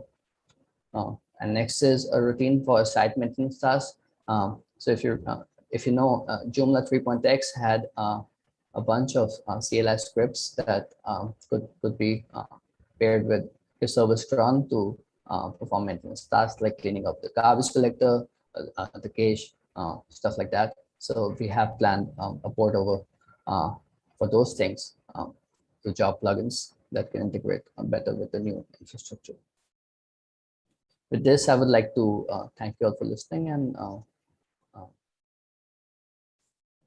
pass this over to, I think, Ishat is the next speaker. Yeah, thanks, Tushar. Yatharth, over to you. Thank you so much. So greetings, everyone. I'm Yatharth Vyas, a final year computer engineering student. Along with being involved in web development, I like to teach and mentor my junior students. I also enjoy contributing to open source, and I always celebrate when my PR gets merged. So yeah, and moving on to my GSOC project. So there were 4 tasks involved in my GSOC project, out of which we shall be covering the 3 most important and the most interesting ones. So the first task was to improve the process of placing modules in a menu, and we have a short demo ready for you guys so you can actually animate and visualize how the process works. So can we move on to the next slide and dive right into the demo? So this is the demo. So first you have to click a button to place modules, which takes you to the screen where you can see the place module button next to all the available position of the template. After you click on a position, you are taken to the old and the conventional module addition process where you can set the module settings. And for this demo, let's name the module as Happy Birthday Joomla. Once we do that, we can see that the position of the module as well as the menu page has been pre-filled depending on which page you started the module process from in the front end. So we could go back to the starting in a while and we can see, as you can see now, the new module has been placed in the front end. And I think we had mixed out the starting of the animation, and that was it over there where we clicked on the place modules button. So this wraps up with our first task, which creates an interesting way to add modules where the user can actually visualize where the module will be placed after you add it to your website. My second task was to improve the incorporation of modules in articles. So can we move on to the next slide for the next demo? I think we missed the starting of the animation, but so yeah, so let's continue from here. After you add a module, you can go to the imported modules tab where you can see the imported modules. Like there are 3 possible ways to import modules, and you can see all of them over here. We should be getting back to the start of the animation soon. Okay, yeah. So at the start of the animation, you can see that first we have to go to the module page where there is a new add module button, which is named as new. If you go there, then you can add a module in the typical way where and let's name the module as Happy Birthday Joomla again for the demo. Once we save the module and we close it, we can see in the text field that the module has been added to the article. So let's save the module. Let's save the article. Now we can see that the module is imported. We can also edit the module directly from this article edit view. Also, we can remove the module using just a simple click of a button. So in the previous iteration, there used to be just the text displayed in the text field, which wasn't very intuitive for the non-technical users to manipulate it. So they had to guess whether would deleting this particular text be right for the module, or am I making any mistake? Is this the right way to do it? So just to improve on that, we have come up with this more user friendly and an interactive way to incorporate and import and update or delete the modules that we are using. The next and the last task for today is to incorporate workflows in modules. So let's move on to the last slide. So workflows define a set of stages and transitions to effortlessly manage the status of a module and customize user permissions to change their status by performing transitions. So this project integrated the existing workflow component that was used by articles into modules. You guys would be familiar with the workflows that were present for articles. They were introduced as another GSOC project in 2017. Those have been updated to also work for modules with this project. So as you can see in the very small animation, there is the modules view, and there is a button for stage where we can click on it and we can perform any transitions. The three basic transitions that come along with the default workflows are publish, unpublish, and trash. And they do what they say. This is how workflows work for modules, and you can also notice in the left sidebar right below administrator modules that there is a new menu item for modules workflows. Here you can visit this page and you can customize and perform CRUD operations for all the different types of workflows, the different types of packages and the transitions for modules. And with that, I would like to wrap up my part. I would like to thank everyone for being here with me, and I want to congratulate the team behind Joomla for reaching the release stage of Joomla 4. And I would like to conclude by saying Happy Birthday, Joomla. Thank you. Thanks, Yatharth. We are almost at the time, but can we take 5 minutes to? Yeah, should be okay. We'll be able to adjust it. Sure. Anyone has any questions? We have Benjamin, Philip, Patrick over here, and we have all our 7 students. Yeah, so there is one question from the audience. I've just put it in the chat. Sure.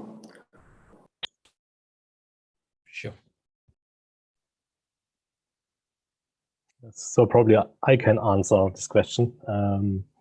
So for the one who don't see the question is, all these GSOC features, they still have to be merged in Joomla. And yeah, that's correct. So we are still in development phase, as Shivam said.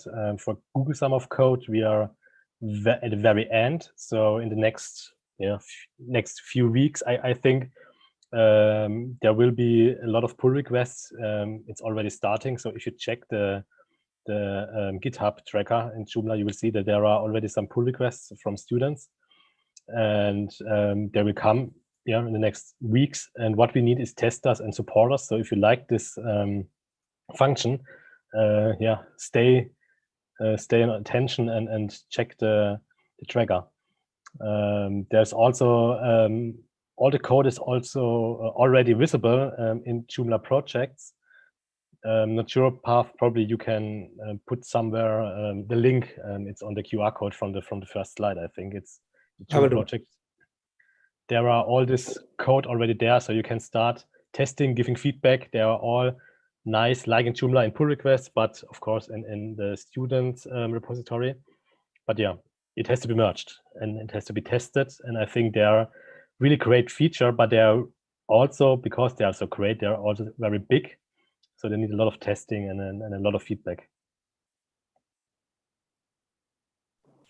Absolutely. We'll share it in the YouTube chat with everyone. Shivam, if you could just post it to me on the chat, I will do that. Yeah. Do you mind if I can just say one last thing, Path? Yes, Phil, if you can show your face. I just I want like to to see say- you how you look after 24 hours of a release. And we've still got another event to go. I just want to say to Path and all of you there, because I know you invited us along before GSOC started to demonstrate to some of your students and the people that are working with you. Benjamin and Shivam have really done an amazing job in both of the sessions that we have. They've managed to get, they mentor the students as well as the mentors. They themselves are in there daily, talking to the students and really encouraging them and helping them along. Shivam took on the job fantastically and has really filled it. He added to GSOC, gave us the problem that we can't use that name as the whole name anymore because we've now got two. But what we'd really like is to find a few more to make Shivam's life even more difficult so that we have at least 4 projects a year. So we can do the whole year and just keep it a continuous cycle to keep him on his toes. So any other projects out there you can think of, push it through and we'll make Shivam's life more difficult. And there's no time like the present to join the projects, to get to know the code base and to start learning. It's just come out today. So everybody's new to all the features. Anyone that's interested, get involved, join, get yourself ready for the next GSOC, next Summer of Code, the next project that's coming along. So you've got a little bit more time now to familiarize yourself with the code base so that you can really perform and then be picked for that project. And that's my bit done. Yep, Flip, definitely. And next year we would plan to have much more projects in different umbrellas, GSOC and SOC. Any more questions, Parth? I think the only question was related to when will these features come out. So I think that you answered. So I'll just say that really excited to see these really exciting projects coming out. I hope they make it in time for 4.1. And Shivam, I'll take up Phil on his request. We'll make your life harder. Anytime.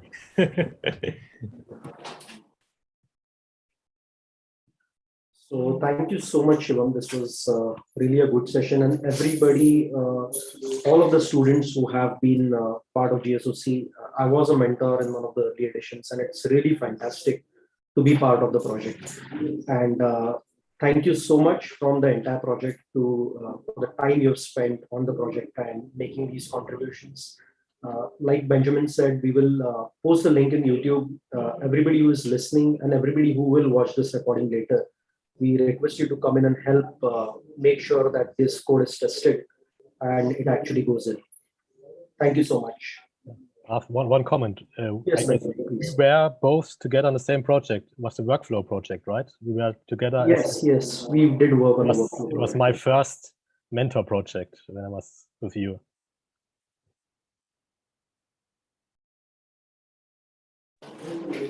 Yeah, I think it's really nice to see workflows go in, and the amazing part is that there's a nice backstory to it. I had written the first spec for workflow and I thought it was just too complicated, so we never built it. And then we put it out as a GSOC idea, and then I think it was really great, Benjamin, that you picked it up, developed it so much better, and it's actually part of the core now, and now we'll see it coming in modules and so much more. So I think that's how a community evolves, and GSOC is, I think, a pretty good example of how an open source project evolves from idea to conceptualization to actually code getting out, and even new people coming to the project through new students getting introduced to the code, new features coming into the core. So I think Google Summer of Code has been really great for Joomla, and I really hope that we keep doing more of this. Yeah. So thanks everyone, the mentors and the students for making this happen. And I'll just say this, I mean, I only mentored one project a long time back. The workflows one, I didn't really contribute much, though, Benjamin, thanks for mentioning that, other than some help with the idea. But I think every bit helps, and hats off to all the mentors. I know it takes a lot of time, and I'm sure it goes a long way in helping all these students shape their work life and how they look at open source projects and how they contribute. I think the mentors make it possible to get new blood into the project by encouraging all these students. So a big I think shout out for all the mentors. And I hope all of you guys, all of the new students who have been part of Joomla are not just part of it for this year's GSOC, but you'll keep coming back. I know Shivam has now come back, and I had also seen Puneet do that in the past. So I think this is a really great way to keep new people coming into the project, and I hope you guys will keep continuing doing that and adding more stuff to the core. Thank you so much. And on that note, I'd like to introduce our next speaker. We have Alexandre come in and talk about Joomla Web Services. Alexandre, I think I'm going to make you presenter. I'll give you hosting rights, and then we'll start. We'll ask you to start presenting.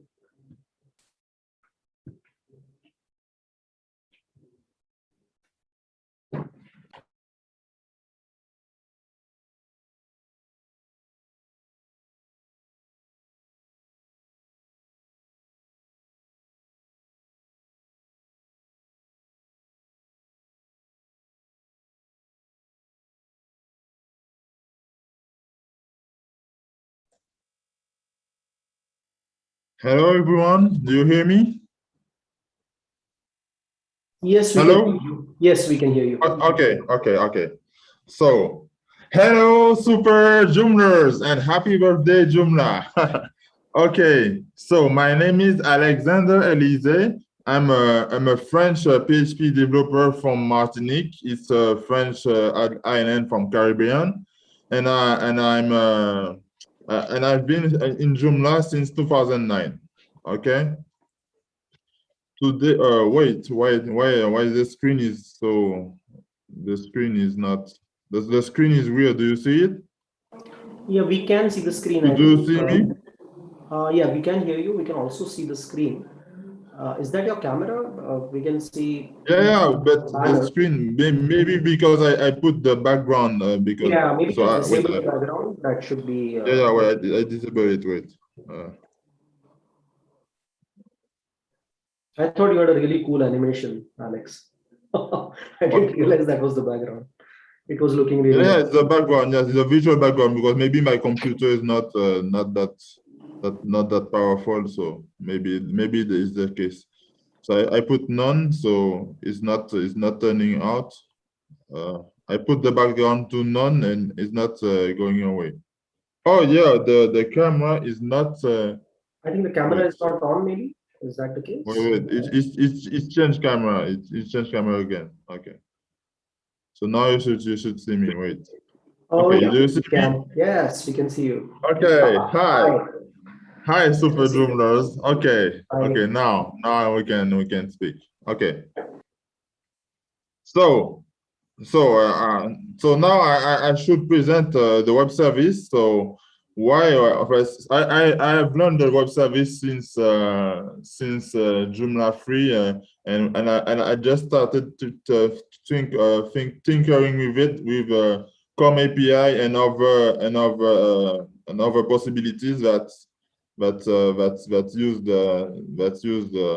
used to add web services in Joomla.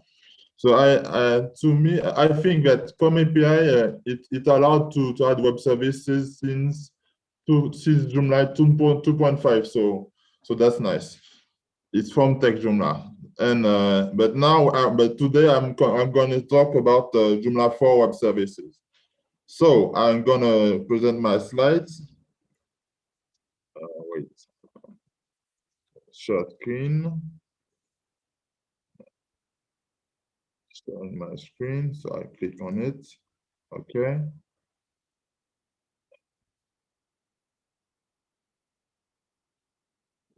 Nice, Chrome, that one. Sure. You see my screen? Yes, we can see it. Okay. So web services, a new world with JoomlaNEXT. 13 years ago, web services already was already in Joomla 1.5. Okay, but what have changed since? If it was in 1.5, what have changed? And in 1.5, what you have to know is that in 1.5 we already had a kind of web service. It was called XML RPC. XML RPC is something that uses XML to communicate with another system via HTTP. Okay, it's the most basic form of web service, if we can say it like that. So it was already implemented in Joomla 1.5. Yesterday night I opened a 1.5 folder and it was in it. So it existed in Joomla 1.5. But what has changed then? If it was already 1.5, what has changed? We want to know. Okay, what has changed in Joomla 4?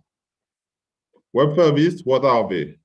Web services are input and output endpoints. Okay?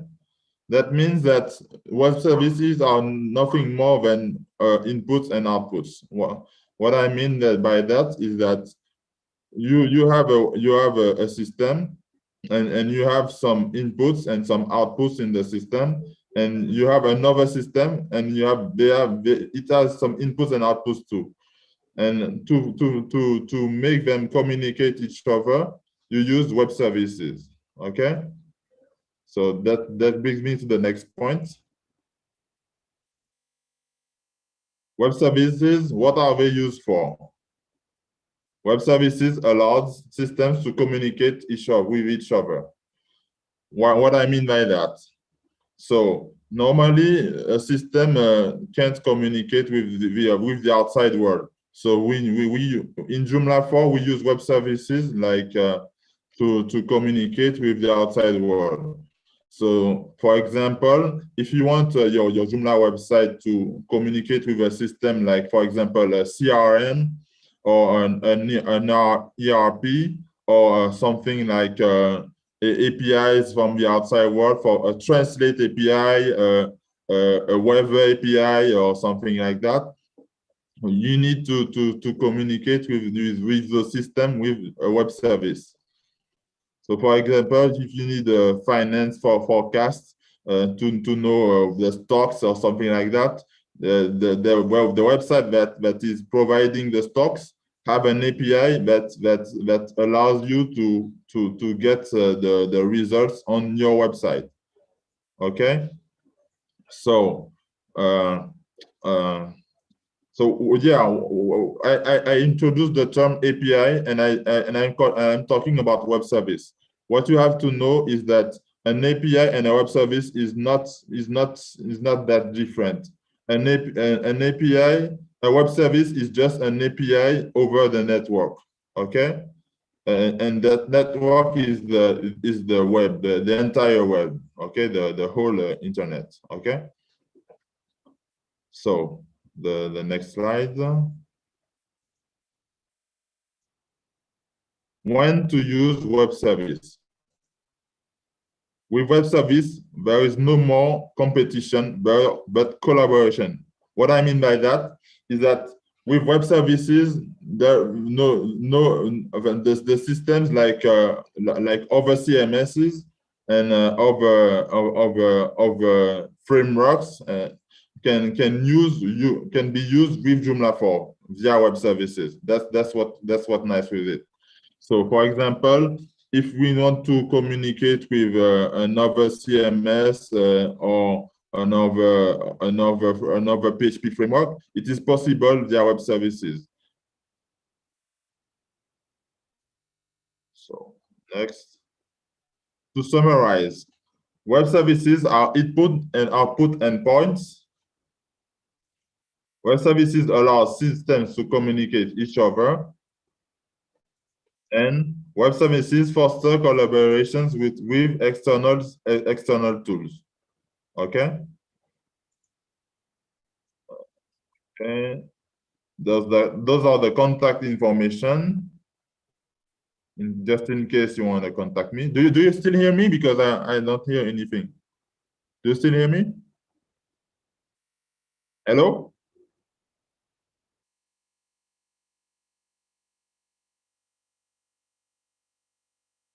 Okay.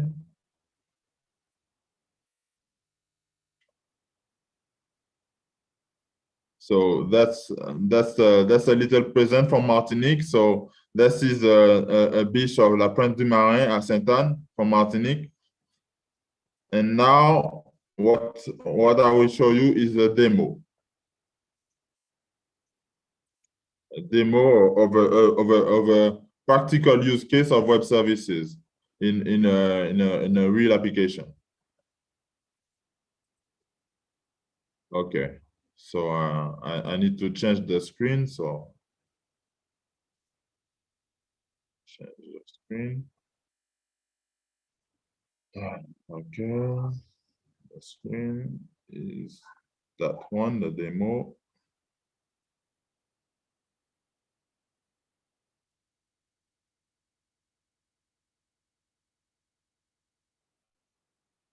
So that demo is from another Joomla and I, which are working on a project, and it's called Joomla API.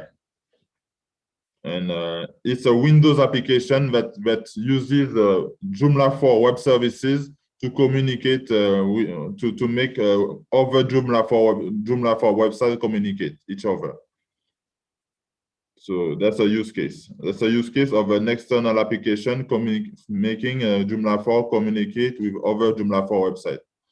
So I will start the video. So, okay. Sorry, I'm not really able to speak English, so I do my best, but I think Alex will talk more and translate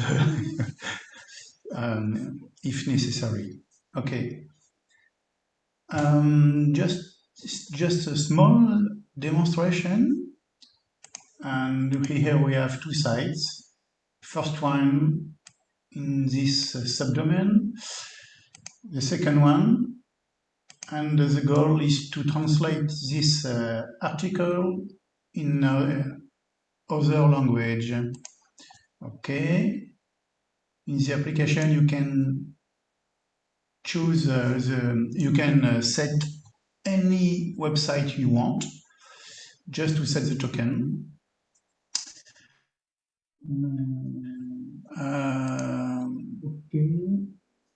Okay, in a tools menu, I show you how to translate an article. You choose a source site. Here we can see the list of the article. Of course, there is only one. You choose a second site. You can choose the same if you want. The language you want to translate to English. Category. You can publish it immediately or not. You choose the article and just translate. Okay. And now you can see in the back office. Okay, you can see the article which is translated.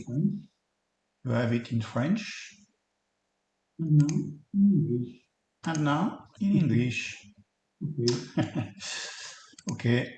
The same, but to use when I can use a second another site. Sorry, the second one. I can choose Italian, for example. Same category. I choose the article. I translate. Okay. And now you can see the second one. I press F5. Okay. The article which is translated in Italian language. Well, with the same application, we can do a lot of things, but I think Alex will talk now. Bye-bye, everybody. Okay, the last use case was about using the Geekflare API to use Geekflare tools to communicate, to make your Joomla 4 communicate with Geekflare tools. So that's what it was showing at the last moment. So I think that's it for the demo, and I'm here to hear your questions.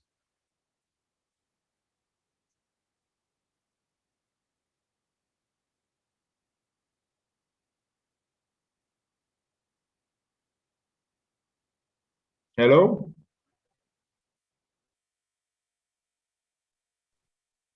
Parth? Yes. Yeah, I'm here to hear the question. That's it for the demo. Sure. We'll look into the chat and we'll let you know. Yeah, okay.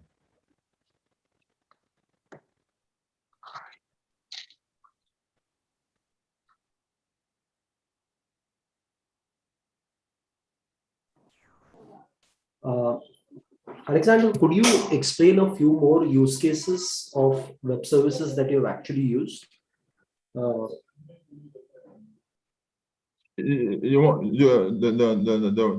want to know what are more use cases? Is that it? Yeah, that's one question we have. Can I disclose the name of the real companies or something like that? Because I don't know if I can make maybe it's like advertising or something like that. I don't. That's why I didn't say the real names, because but I can if you are okay sharing, that should be okay. That's absolutely up to you. Okay. So for example, if somebody wants to make a Joomla website, a Joomla 4 website that allows people to buy tickets for a flight, for example, or for a flight, or for hotel booking, something like that. Maybe they want to make the next Airbnb. So there is an API for that. You can use, for example, the Amadeus API, and that's an API that aggregates more than 100,000 hotels and flights and stuff like that in around the world. So you can use it to make your site work to make your site enable the prices and the prices of the flights and the prices of the hotels and the rankings and all that stuff. So but there are many use cases. I don't have this in my head right away, but there are very many use cases. For example, an e-commerce store. There are many APIs used in the e-commerce store. For example, the Stripe API or the PayPal API or any of payment provider API that is called the payment providers API or web services. They are used in many stores in Joomla, and for example, another API that many stores use in Joomla is the geolocation API to know where the user buying the product is, to evaluate, for example, the price of the shipping. You understand? For example, the shipping and the taxes. You understand? To know that, the system has to be sure that the people is in a correct location. So that's the two use cases I see. That there are many more. There are, for example, weather forecast, financial forecast like Forex and stuff like that. For example, for programmatic algorithmic, people are working which are working in finance and want to make algorithms and stuff like that to make their website communicate with the Forex stats. That's possible with the web service too, or the web service too. And what you have to know is that Joomla 4 allows developers, for example, to create their own routes. Well, what we call their own routes. What I call routes is that it's like what I said earlier, is the endpoints. For example, if you want to create a new set of endpoints in Joomla, you create your own plugin, which is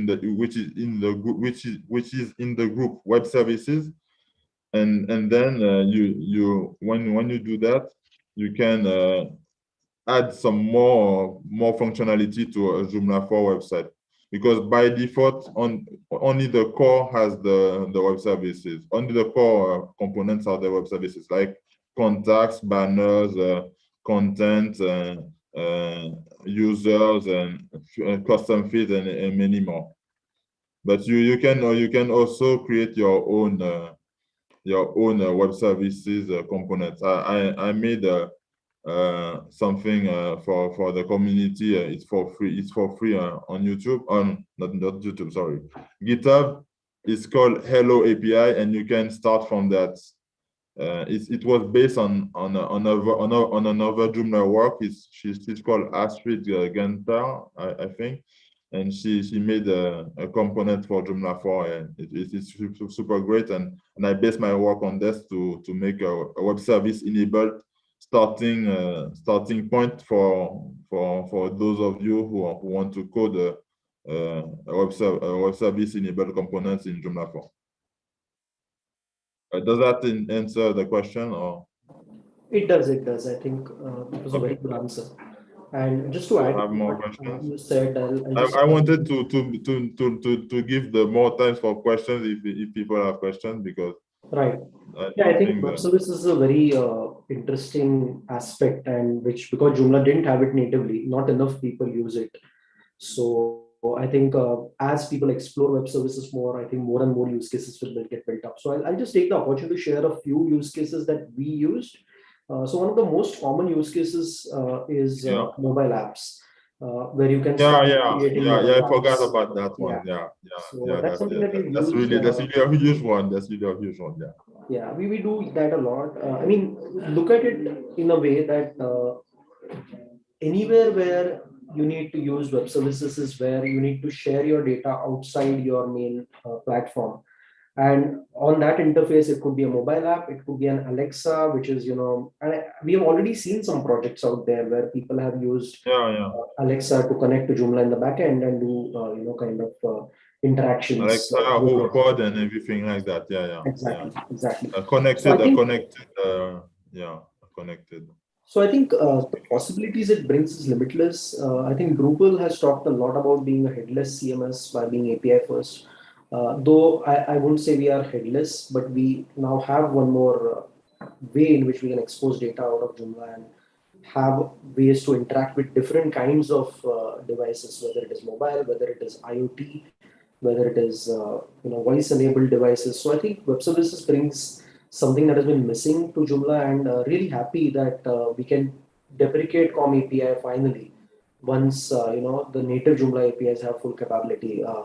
And it's always it might sound weird, but we are always happy when something comes into core, because then sorry to interrupt you, but I found another use case of COM API before deprecating it too soon. Before deprecating it too soon, I find a use case for it is migration. Using the COM API for migrating Joomla 3 to Joomla 4. Content, not plugins and stuff like that, but the content, the menus, and the articles, and the fields and stuff like that. That would be good. Absolutely. So we don't plan to deprecate anytime soon. I think there'll be some time before the native Joomla APIs will have all the capabilities that COM APIs have. And once that's there, then it should be a good way to start moving off COM API. But I think That'll take a few months or maybe more, maybe years. And till that happens, we'll absolutely be supporting COM API as long as it needs to be supported. That's the plan so far. Okay. So one more thing that could get very interesting once APIs come to Joomla, and as I said, the ability to use Joomla as a backend. And recently, we have done some very interesting work with Pages, which is an extension by Johan, where we have used Joomla as a backend and Pages as a static site generator. With web services, this actually can be taken to a whole new level. You could use any static site generation system or any kind of a front end to build applications. And what will be very interesting is that once this is in native Joomla, then it becomes much more easy to expose your data out. So there is a question that is related on this, Alex. I've put it in the chat. I'll just read it out for you. So the question is that will each component have to create their own endpoint, or will Joomla expose the component by itself? Could you answer that? Yeah. No, wait. Repeat the question, please.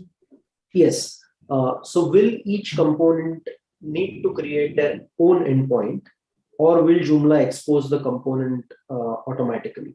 No. It's not automatic. You have to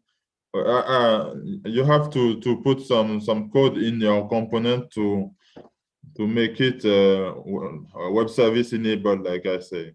So no, it's not me that's saying that like that, but to make it your new Joomla 4 component web service enabled, you have to put some code in it. And I gave an example of a working component of a working web service enabled component on GitHub. You can go on GitHub. I don't know if you are familiar with GitHub, but you can go on GitHub and you on my GitHub and you will see. Yeah, if you share the link to GitHub in the chat, share it back to YouTube. So that question was from Nicholas Oliver. So because that will be useful for everybody who want to get started with this. So absolutely. So Nicholas, the answer to your question is that it's not automatic. You have to put a little bit of code in your component. No, it's not. It's not automatic. It's not very much code, but it's not automatic. Yeah. Absolutely. So that wouldn't be secure. That wouldn't be secure if it was automatic. Yeah, perfect. If you can show it. Yeah. So okay.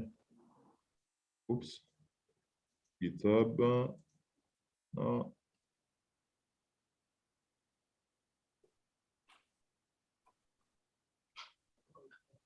Okay. And that would be useful for you too, the API collection, the Postman API collection to play around with the web services in Joomla 4. But the one what you asked me for, what the person asked me for is this COM API, COM Hello API, and plugin web services Hello API. You have to have those two stuff at minimal. I don't know how to say it, to make it work. Why? Because COM Hello API. Wait, I will show you what was added, because it's not that much code. I want to show you that it's not that much code you need to add. You just need to add the API part, and that's pretty much it. And the API view too. That's the folder. You see, you have to add this folder API. And then you have to put the controller and the view, the JSON API view, and the other stuff that you have to add in the component is just in the manifest. You have to add just this part. Wait, I don't see it. Yes, this part API, this part, and that's it for the components. Perfect. Thank you so much for answering that. Yeah, and there is another important part, because just doing that is not going to work. If you want to expose the routes, what Joomla calls the routes, the endpoints, you have to make what Joomla called the web service, and what in COM API is called an app. So yeah, so that's the plugin that was called an app in COM API. So that's now it's called a plugin web service Hello API. It's in the web service folder in the plugins. So you just do that, and it's pretty easy. There's not so much code in it. You will see there's nothing special.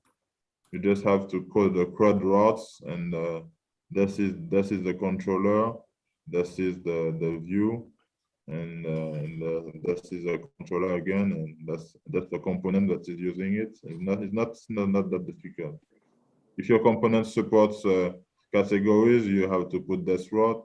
If your component supports the fields, you have to put this, and that's pretty much it. That's not you see that's less than the 130 lines of code. You see, so that's the most basic web services plugin that you can do, and it works. So I can show you it because it will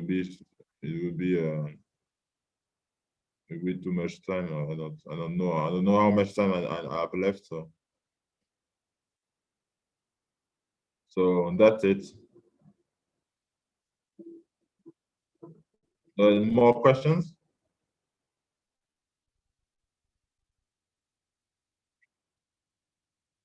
I think that's about it. That's the last question. Okay. Joe, you are there already. I think, Joe, any questions for Alex? Since you're on, maybe you can switch on your video and we can have a quick chat with Alex before we start the next session.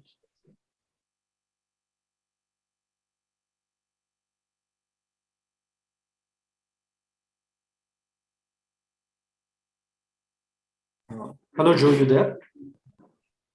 Hello. I guess he might have stepped away for a bit.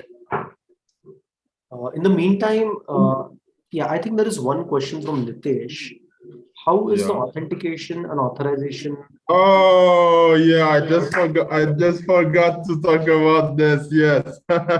Yes, I have to thank Nicholas for that one because yeah, he saved us. Nicholas Denisopoulos from Akiba. He saved us because he implemented the token-based authentication for the API, because before that there was another authentication method that was it was called basic auth, and basic auth what is really bad because of about basic auth it's in clear text. That's really bad. So he created the token-based authentication.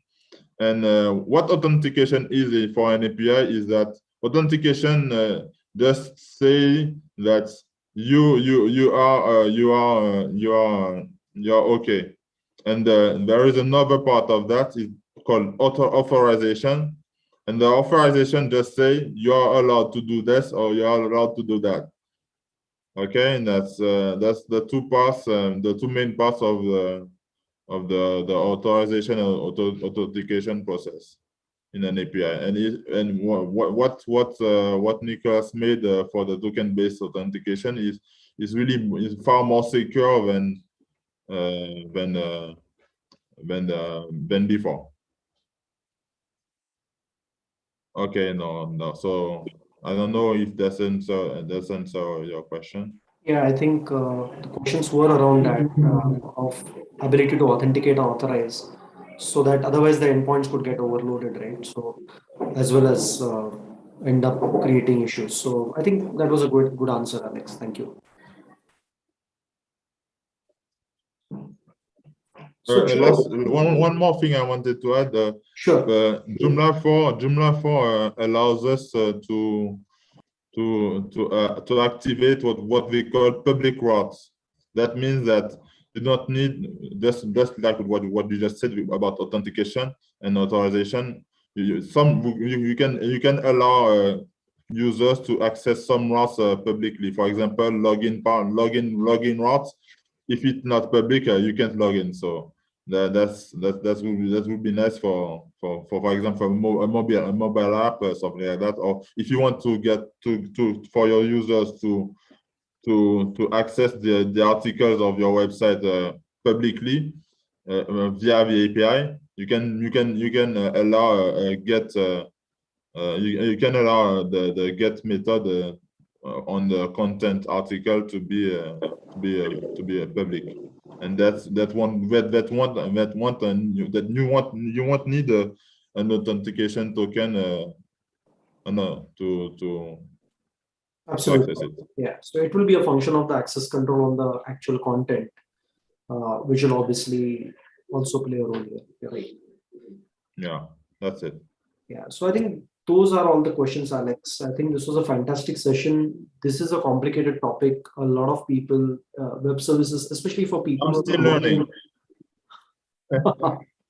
Yeah. I just really get into it from since Joomla 4 Alpha, and that's since then that I get into it. But I'm still learning. I think I've been following very closely your progress and your experiments with the APIs. I think you're one of the members in the community that has been really working a lot with the APIs. That is why we thought we'll reach out to you, and hope you can share the knowledge with the community. And thank you so much. I think it was a very insightful session. And once you try these things hands-on, I think that's adds a lot. Yeah, I will try some stuff and I will make experiments. Hopefully it won't blow up my computer, and then I will share with the community. No problem. Absolutely. Thank you so much, Alex. Okay, see you, my friends. See you, Joomla. Bye-bye. Bye. Bye. So, hey everyone, up next we have Joe with us, and we are going to be talking about what businesses can look forward to in Joomla 4. And this is going to be an interactive session. It's going to be basically, I will be trying my best to interview Joe. And Joe, I hope I won't put you in a spot. So yeah, we can get started. So are you good to start, Joe? I'm good to start. Can you hear me okay? I can. Perfect. Good to see you, Parth. You're looking fantastic. Thank you so much. Thank you. I haven't seen you for what, like 2 years or something now? At least 2 years, I think. Probably. Wow. Anyways, you look just the same as when I saw you last. So that's great. great. Probably. Well, yes, and it makes you look very, very sophisticated, very elegant. Nice. Thank you so much. Thank you. So, Joe, I think you've been around for a long time from a Joomla perspective. I think so. When does your Joomla story start? Are you one of those guys who's been around since the Mambo days? Did you come around later? Can you give us a little perspective? Well, first of all, I'm Joe, and I'm from Canada. And it seems to me, I've been watching this presentation all day, which was fantastic people. And I can't believe how laid back everyone is, because this is actually one of the most exciting things that has happened for Joomla in a long time, because we've been waiting for Joomla 4 for quite some time. And before I get into my part, I just want to say this. Thank you so much for all of the volunteers that made Joomla 4 happen, because guess what? Nobody has to do this. This is all done because people want to do it, volunteers. And this is actually really rather amazing. So thank you, all the people that put this all together, made this all happen. This is not trivial. This is super sophisticated stuff. Incredible software. If you had to go out and buy software or hire a company to build Joomla 4 for yourself, it would be very expensive software, wouldn't it, Parth?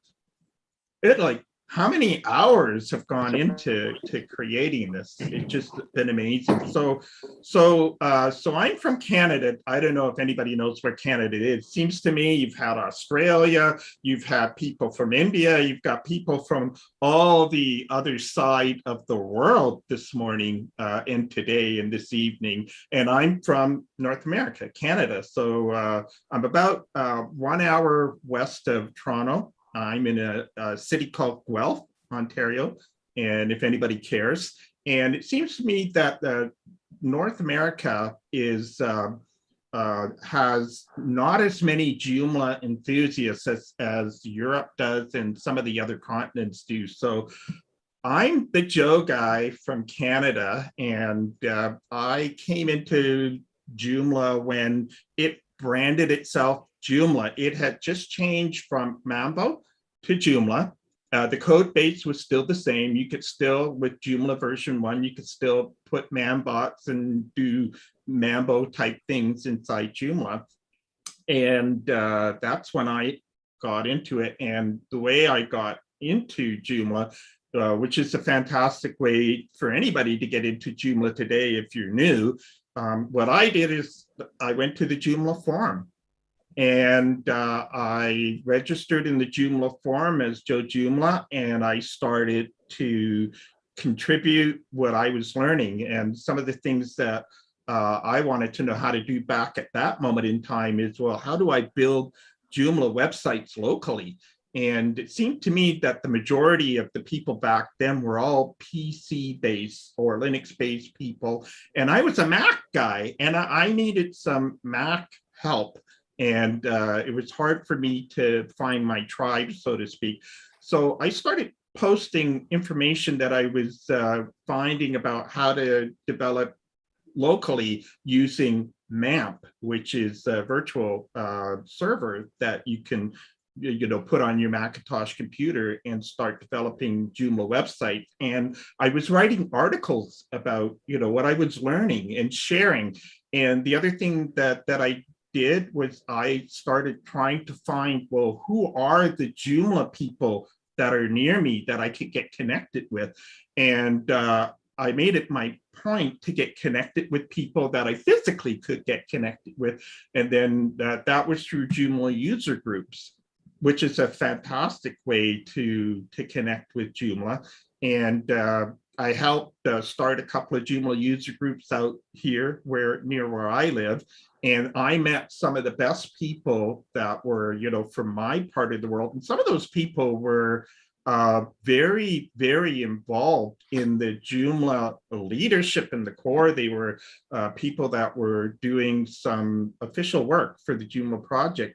And I thought, oh, actually, that's a really cool thing to do, is to somehow get involved with Joomla on some sort of official basis. So I wound up gravitating my way and got on a Joomla team, which got me to the inside working of the Joomla project. And this is probably the most fantastic way to find every single who's who in the Joomla sphere. All the top people, you quickly start seeing their names, and then you get to find out where they're presenting and what they're doing. And then I got involved in Open Source Matters board for a period of time, which was absolutely incredible. And getting involved with Joomla on an official capacity brings tremendous benefits. If you belong to a Joomla team, you actually get a vote when there's elections. And what better way to have some sort of influence and impact on the way you want to see the Joomla project go? Because people post, their manifests. They tell you, if I was going to have a position in Joomla, this is what I would do. And then you could say, oh, okay, well, that's something that I can get behind or not. And you have a vote. So that's how I got started, was to get around the people that make Joomla happen. And what's incredible about this is that everybody accepted me. I was not a back-end senior level PHP, SQL, database developer. I'm a business guy. And I learned the front end. I learned the display layer, and I learned how to work with Joomla, integrating things. And Joomla was really, really powerful. And but I will tell you this. Back at the beginning, when I got involved with Joomla, I stayed with it because I talked to people who were senior level PHP developers. And they told me at the time that they examined the code of core Joomla, and they compared it to other systems and said Joomla was the best. And I believed these guys, I trusted these guys and girls, and I thought, okay, well, I want to be part of the best, right? So I stuck with it. And it was very, very exciting because what I was doing before I got involved with Joomla is that I was using like PHP Nuke. I was using other things to try to do stuff that everybody wants to do, which is to publish content on the web. So I have to tell you this, that, and I encourage anybody that wants to learn Joomla, is you got to meet guys like Parth and all these amazing people that presented today. And you can, in this day and age, you can interact one-to-one with all these people. And even though they're maybe computer science engineers, brilliant people, they will talk to you because you're a Joomla. And what better way to get connected with Joomla? And, Parth, I'm more excited about Joomla, or I'm just as excited about Joomla 4 today as I was when I discovered Joomla 1. Yeah. Because it's an awesome bit of software. Every version of Joomla has been awesome. And you know what? Joomla 3 is not chopped liver. People are doing amazing things with Joomla 3. The majority of websites, that are looking into Joomla 4 right now are currently Joomla 3. And I have to tell you, the little bit that I've been playing around with Joomla 4, oh my goodness, it's amazing. It's awesome. Absolutely. I think, Joe, that's very interesting. I think our journeys actually start very similar. We started with Joomla back in the PHP Nuke times, and from PHP Nuke to Mambo to Joomla to, and we kind of started similar. I mean, like you said, we came in from a business perspective. We were trying to build things for some non-profits. This Mambo things looked really, really great. You could actually install zip files. That was unthinkable, right? If you played with PHP Nuke, I'm sure you must have pasted 40 lines of code in 50 different places to get some extension to work. So I guess you remember those times. So I think when Joomla Mambo came around, it was kind of really cutting edge, and it was able to kind of maintain that greatness for a long time. And even today, if you look out there, there is really nothing like Joomla out there. I mean, the kind of flexibility it offers while offering a pretty solid backend. There's really few things that can give so much power in the hands of a business guy, and who can end up doing so much without actually touching code and still be pretty secure in the knowledge that things are not going to break. I won't take names here about other systems, but having a good backend and being able to scale it and being able to do much more than what you would be able to do if you didn't have this great software to help you. I think that's one of the great powers of Joomla, and you said it right. Everybody is so accommodating in the Joomla community, whoever you are, whatever you do. And it's really great. I mean, you have been there and done that in that sense, that from being a user of Joomla to starting to know people within Joomla and actually contributing back to Joomla in your own ways, you have come full circle, right? So you have kind of what I call it as different facets with which you interact with the project. You have kind of done that. And that's another very similar journey, I would say, because we started out, like I said, outside of the technology space. We got deep into technology, built our own extensions, did some very exciting things. Again, I volunteered in the project for quite a while as well. And I think it's very interesting how these different journeys go. And they give you so much, and you get to know so many people. You get a very, very much broader understanding. So, Joe, how did the business side of it start for you? When did you start actually exploring Joomla as a business, or business came first and Joomla provided one of the possible solutions, and that's how you kind of went from there? How did that happen? So this is really interesting. I remember back when I was getting involved with Joomla, there was a bunch of people that were doing incredible things for Joomla. And I remember some of them going, posting online and saying, today I am now earning my living full-time with Joomla. And I remember thinking, wow, that's really cool. You know, that this person was sort of dabbling in the Joomla community using Joomla. And then they made the jump from wherever they were employed to becoming an entrepreneur and self-employed. And today, some of those businesses are really, really impressive. So for me, I had no intention of getting involved in Joomla for a living. So what happened to me was that where I was, I saw how powerful Joomla was, and I brought it into my organization. So I worked at that time for a very large nonprofit organization, and they were using enterprise level, you know, technologies for all of their business systems and also their external presence online. And it was really clunky. It was expensive. It was, you know, hard to use. And I saw that Joomla was able to deploy very, very quickly microsites. Just boom, you could have a website up in no time and do amazing things with it. And I thought, well, what else could Joomla be used for in an organization? Not necessarily replace what we're doing, you know, say from an enterprise point of view, but how could it benefit? And I thought, well, let's use Joomla as an intranet, internal communications.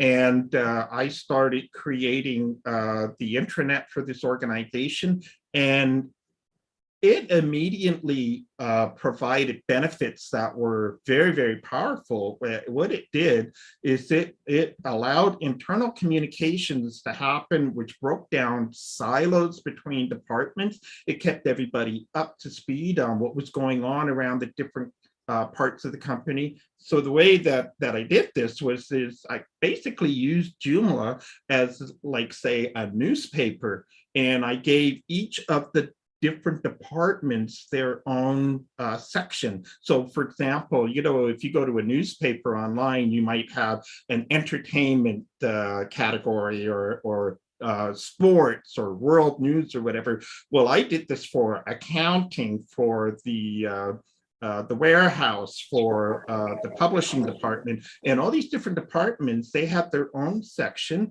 And I told them each month you need to publish a feature article, which would appear on the home page of the intranet website.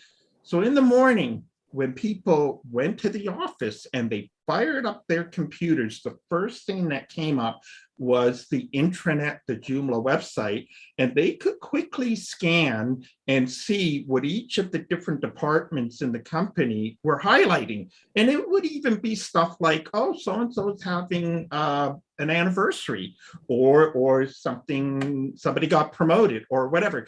And it is actually rather amazing how this transformed the company and made people who normally didn't interact with each other, how that caused them to become closer together. And then we made a resource area, so and places where people could go to get information that before they had to, you know, get up off their desk, go somewhere and talk to somebody about where do I get this form or what do I do in this situation.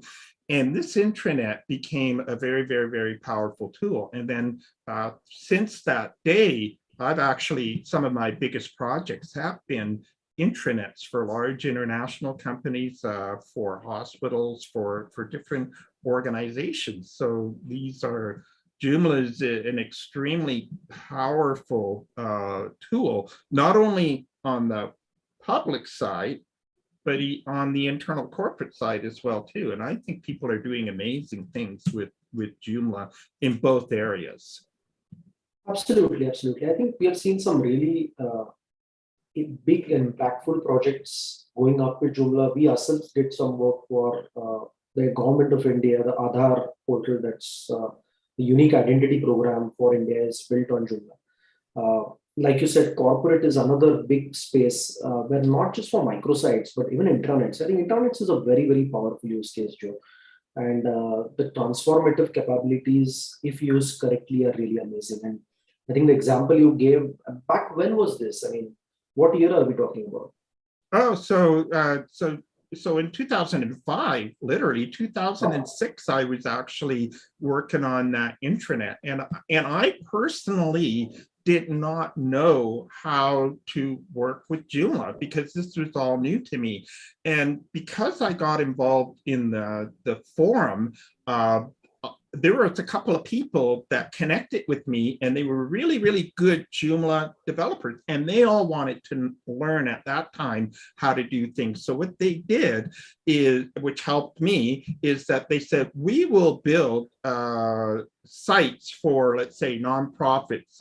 We can only do, so many projects a year. So if you have a worthy cause or whatever, and you need some people to build you a website, you could submit, to us, and we'll pick a project and do it for you.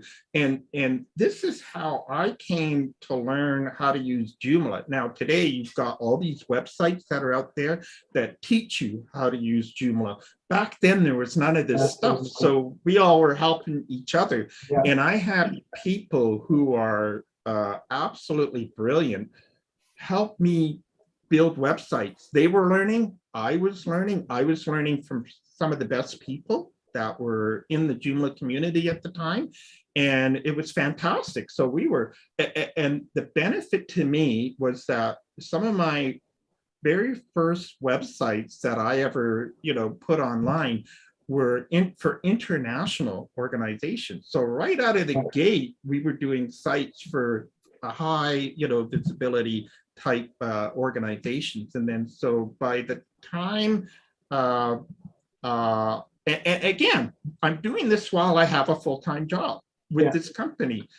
And then I was with this organization for a half a dozen years or so, and we had accomplished everything that I came in to do for them. And there was really nowhere else for me, to go other than to sit there and maintain. And I thought, well, I'm a builder. I don't want to just sit and maintain. So I decided to leave.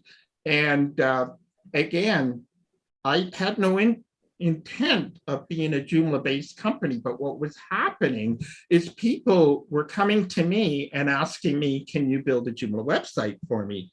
And I go, okay, sure. And but that's when Joe became Joe Joomla. That's what happened, is that I actually didn't ever have the time to go out and get a job, really. I tried to work for some other companies, but, it was like short-lived, and I'm back, and Joomla started paying the bills because people would come. And the way I did this part, I'm not a back-ender guy. The way I did this is I found out what the client wanted and what they needed, what they were trying to accomplish. And because I have like a background in advertising and sales promotion, marketing background, I listen and go, okay, so what they need is this. And in order to create this that works with their business strategy, because Joomla is a tactic, right? A website is a tactic that needs to support your business strategy. And so I go, okay, so they need this, and I obviously can't do these things. So I have to go out into the Joomla community and find the people that were able to do these things. And I always went to really good people. So then Joe Joomla got a reputation for building really decent websites because I always picked people that knew their stuff, right? And being part of the Joomla community made it really easy to find people that know their stuff. So that's what happened to me. And I would find out what the use case was and what the scope of a project was, and then get the pieces that I need. Now, I did learn some of this, how to do things. So when it came to integrating things, just, adding things, but I got smart about, who I would, what extension would I use and put it in, because I know those developers, their reputation, they were using Joomla best practices, right? They weren't just winging things together. And, and some people would come to me and they would already have a Joomla website that had a problem. And I'd go in there and find out that, oh, they had every extension and plugin and component known to the Joomla sphere. And I have no idea who these people are that created these things. And then, you'd have to kind of, work through and find out where the problems were, turn things off, get rid of things, replace. And that's basically what happened for me. That's how I got involved in Joomla and became, Joe Joomla. Yeah, awesome. So what next now that Joomla 4 is out? And I think we've been waiting for Joomla 4 for such a long time. So what makes you most excited about Joomla 4? What is that one thing that really says, Joomla 4 is the way to go? What is that? Well, it's got to be one of the harder questions because there's no one thing. But for me personally, I work directly with the clients. So the thing that really jumps out at me right out of the gate about what's going on with Joomla 4 is that Joomla has the people that worked on the back end, the admin template of Joomla, and all of the things that are been inherent in this new Joomla admin and its capabilities has me very, very excited, because personally, if you launch a Joomla 4 website right now and you go to the back end, one of the things that Brian Teeman's session pointed out is that you want to simplify it. You don't want to overwhelm people. Like, can you imagine the first day if you were a pilot and you sat in a great big, airliner and you saw all the gauges and all the buttons and all the knobs and everything, you'd be kind of overwhelmed. And that's what the super user dashboard of Joomla can do to a novice user. It can overwhelm them. So what's exciting is that how easy it is to customize the back-end user experience for the individual users or the departments that are going to be using it. So, you could, by using the Joomla ACL access control lists, you can create groups and create different things that user group will only see and use. So you could turn all the stuff off they don't need, and you can just make the user experience for publishing content on the internet a customized experience for that user. And so they log into Joomla. It's really simple. It's really clean. You can give them notes on that screen. You can customize that. Okay, make a big button that says, hey, I need to publish a blog article. As simple as that, right? One button immediately opens up a new page for a new article in the category that they're responsible for. And then, of course, if you extended Joomla by creating a custom publishing experience using custom fields and all that, they would just basically be filling out a form, which is really super, right? Headline here, body copy there. You want a video, stick that in there. You need a picture, here it goes. And then boom, click the button and publish it. Or if you need to use a workflow, if you have to get that approved by somebody else, okay, boom, send it on to the next stage. And then the front end looks brilliant. It's fantastic. So for me, I think one of the most exciting things is now what I'm going to do is think about each one of the people that we already have as a customer and really fine tune the publishing experience for that person and make it just what they need. just what they want, right? And only that, and not more than that. Alex before me, that the whole APIs and webhooks and it's, oh my goodness, that's going to be another incredible thing that people are going to be able to take advantage of. Like, can you imagine the young people that were featured earlier in the Google Summer of Code sessions and all that? What young people who have this incredibly open mind, like fresh imagination, are going to come up with, that are going to be able to add value and create for the user in Joomla is going to be absolutely astounding. So for me, Parth, that personalized user experience that would be is, to me, going to be one of the most exciting things about Joomla 4. I'm already excited about it. Yeah. And you know, I have an intranet for my own business, and I customize the user experience for myself, right?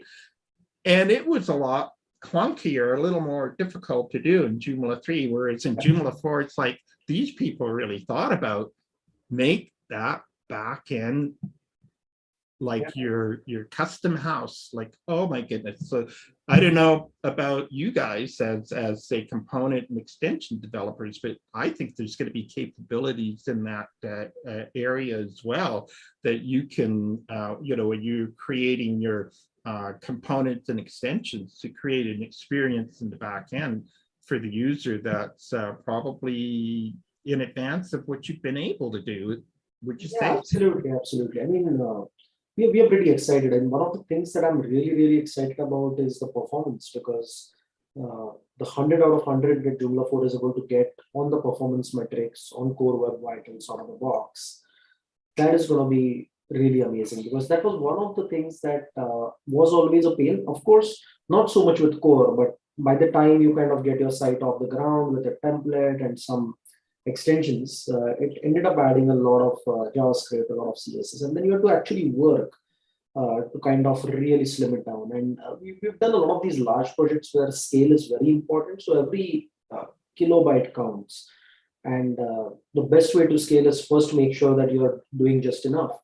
And I think Joomla 4 will make that easier. I just hope that more and more people are able to actually quickly move to Joomla 4. We'll, of course, with Techjoomla extensions, try and do that ASAP. We're already quite a way through in most of the migrations of the extensions themselves. So we're hoping for our users it to be an easy upgrade. But one of the things that I'm really excited about in the core is web services. Yes. Yeah. Because we have been having COM API for years. I mean, I think we introduced APIs in Joomla first back in 1.5 when XML RPC still existed, like Alex said. Our first API extension came out back then because we were doing some, projects that needed us to expose data. And since then, we inherited COM API, then we maintained that. And I think API is one of the most starred repositories in our GitHub today, which is really the way to do Joomla web services. Besides, there's a few more ways. But I think at the same time, this was something that we always wanted to push back to the core. Ashwin was part of a few working groups to get it done. Though we couldn't spend as much time on it, we are really excited that finally the infrastructure for that to happen is now in core. It will still be a few years before we can, rest about COM API, pardon the pun. But we are really excited to see that it goes into the core, and then that's less work for us, right? Because then if more things have APIs, we don't have to actually keep doing them. All extensions will hopefully start baking it in, which will really make your Joomla site very, very powerful. And the other thing that I'm really excited about is how the concept of horizontal extensions, which was established back in very early days of Joomla 3, right? With things like COM categories, COM tags, and all of these extensions being available as building blocks, which any extension could come in and build in. And then custom fields came to the fore. And now we have workflows coming in, web services coming in. So I think it's going to make it much more fun to build new workflows and new extensions on top. It will need some rework because till these pieces were missing, people have built their own stuff. But once we can actually start using these from core as a group of extension developers, I think it's going to make it life much more easy for integrators, because then all extensions will be talking the same language in terms of access control, in terms of workflows, in terms of custom fields. That makes things way, way, way more simpler for an integrator. Bootstrap 5, I think that's another good thing, but that's going to be a function of I'm playing a wait and watch on that, because I haven't really explored that in depth, not Bootstrap by itself, but how tightly is the CSS framework coupled. I think what I've been hearing is that it's not tightly coupled, which means that I can practically on the front end remove the CSS framework and put in what I want. But we'll want to kind of get our hands dirty with that to understand that. But that's one piece where I think if extension developers can find a better way, because what happens is that Joomla core has always been light, and now they have made it really, really light. But when you start putting extensions into the mix, the CSS and JavaScript that they introduce, how can we reduce that overhead? I think that's going to be key for us, because at the end of the day, an integrator wants to get a website up that is speedy, irrespective of how many extensions he adds on there. So, but really happy that core is getting more and more powerful. And that means that extensions don't have to do things that should be done by core.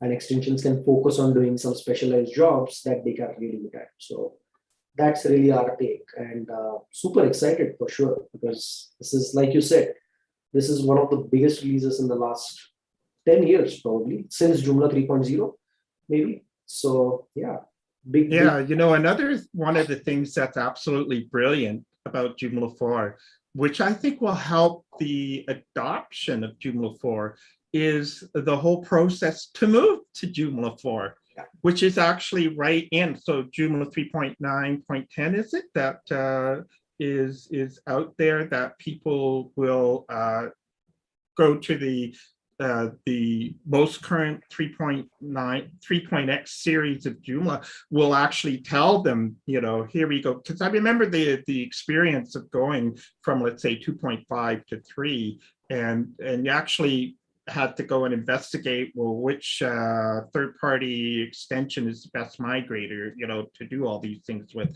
and, you know, 1.5 to the 1.7 and then 2.5, all the, but the fact that it's brought it in-house into the core to do is brilliant. I think that, to me, is a very, very important feature for this version of Joomla. Bringing that function in to the actual CMS itself is a very, very smart, very strategic move. And of course, you know, getting the report that tells you, okay, these extensions are okay, these ones are not ready, or whatever, help you make fantastic decisions about how you go there. Like I'm going to be testing, migrating some of my Joomla 3 sites on a local server, starting with my intranet, which is my most important website that I own, and see how it goes, right? And if it goes well, it will be very exciting. So to me, I think I'm going to predict that the adoption of Joomla 4 will be a lot quicker than, say, the adoption of Joomla 3 was back when that first got released. That's just speculation on my part, but I think whoever thought of it and worked on that piece did a very, very smart move. Yeah, I think it's a very important message to send out to the community as well. Historically, major versions for any software is a hard thing to happen, because usually what you want to do is you're kind of struggling with two things, right? You want to have the latest technology, but you want to support your old users. And there are some software that are built in such a way that they will always adopt the latest, and then users have to catch up. It's hard for them. I know Drupal used to do that quite a bit. WordPress has always been on the other end of the spectrum. Even if there is a lot of tech debt, they'll still make sure that upgrades are easy. Joomla, I think, tried to do the best of both worlds and has been generally successful. But I think the biggest problems we had were after Joomla 1.5, when the migrations to 2.5 and then on to 3. And we probably lost a lot of the audience back then. But at the same time, I think it was important that Joomla adopted new practices and kind of moved to more mature circles. and ensured that the users that were using it got the best software possible. So I think these decisions are always hard, but I'm really impressed that while taking a decision that we are going to be adopting the latest possible, the project has taken a stand that will make it very easy for the users. So like Brian said in his session, this is not a migration. It's not technically a migration because it's going to happen in the same Joomla instance. You're not going to be creating two different instances and moving things around. It's not massive. Yes, there is some work involved because technology has changed. The front end, for sure, the template will be work. But if you haven't updated your website in the last 3-4 years, might as well get to it now because it's a design overall. But your backend isn't going to move much. You'll get all the benefits. You'll be able to move pretty cleanly to the new version. And template wise, I'm sure all the template clubs will make the job easier because they will release templates that are compatible. So people who have done their own custom templates, they'll have some work to make sure that whatever CSS framework they're using plays well with Joomla 4. But I think template clubs will play a big role, though it will add some overhead, I believe, because the reason it's going to be easier with template clubs is because they have their own layers of abstraction CSS on top. But that also makes it easy for the end users that they don't have to worry about all the tech behind the scenes. So all in all, I think you're right. That's probably the biggest and most important part of Joomla 4, that while it's bringing so many great things, it isn't alienating people away. It isn't making it hard for people from Joomla 3 to move to Joomla 4. Of course, what will be very interesting to see is that from today, how does the Joomla 4.0 download counter start to kind of ramp up numbers? And I think a big pressure on extension developers is going to be making sure Joomla 4 extensions are available now. It's finally out. It's August of 2021. It's been late coming, but it's out. And now the race is on. We need to make sure that extensions are out there because every Joomla site that gets built, every new Joomla website that gets built now on is going to be a Joomla 4 site. So I think those extensions that are going to be compatible will get used. And yeah, I think everybody just needs to ramp up, and it will be a very interesting couple of years from now on. You know, this couldn't really have come at a better time. The world needs something to get excited about after taking such a kick over the whole, COVID-19 situation. And I know the world at large still struggles in that. But I think we're coming through this, and it's nice. It's like new things, new excitement, new hope, new tech. Very, very interesting, the timing of this, because my clients, a lot of them, their businesses really did suffer because they service or sell products to the general population, and those people have been affected as well too. So when you come out of these sort of situations, you do need things to get excited about. And I think this is something that's very, very worthy of being excited about. And yeah, and I think it's been a great day, right? I mean, celebrations started in Australia in the morning, and we have events all day today, and they'll continue well into the night. I hope not the same speakers are not speaking at every event, especially people who were involved in the release. Phil, till the last minute, did not show me his videos, so I'm sure he must be pretty busted. But yeah, I mean, release days are awesome, and this is a big day for all of us. Yeah, no, it's a very exciting day. We've been waiting for it for a long time. And like I said before, you know what? Good things really do come to people that are patient. And I think this is a good thing. I know that there's been little bumps along the way, and it is a volunteer community. And I've watched that, relationships, and yes, there's been good times, bad times, and other times. But finally, it all seems to have come together. And I cannot tell you how absolutely impressed I am by what I'm seeing and what the people who have been involved have done. My hat goes off to these people. I salute them. They are amazing. They are so talented. and they are bringing capabilities and functionalities to the world at large that back in the 90s you would only dream about these things, so it's been an interesting journey. And I think young people who jump into this brand new, that don't have any of that history are being handed something that is absolutely phenomenal, and they will do brilliant things with it, and then we're all going to be beneficiaries of it. And so and it's time for me to start, as a tradition, every time there's a major release of Joomla, I redesign my Joomla website. Okay. And it's time to look at that and say, okay, what's it going to be now? What's it going to look like now? I did a presentation years ago where I showed what the first Joomla site looked like.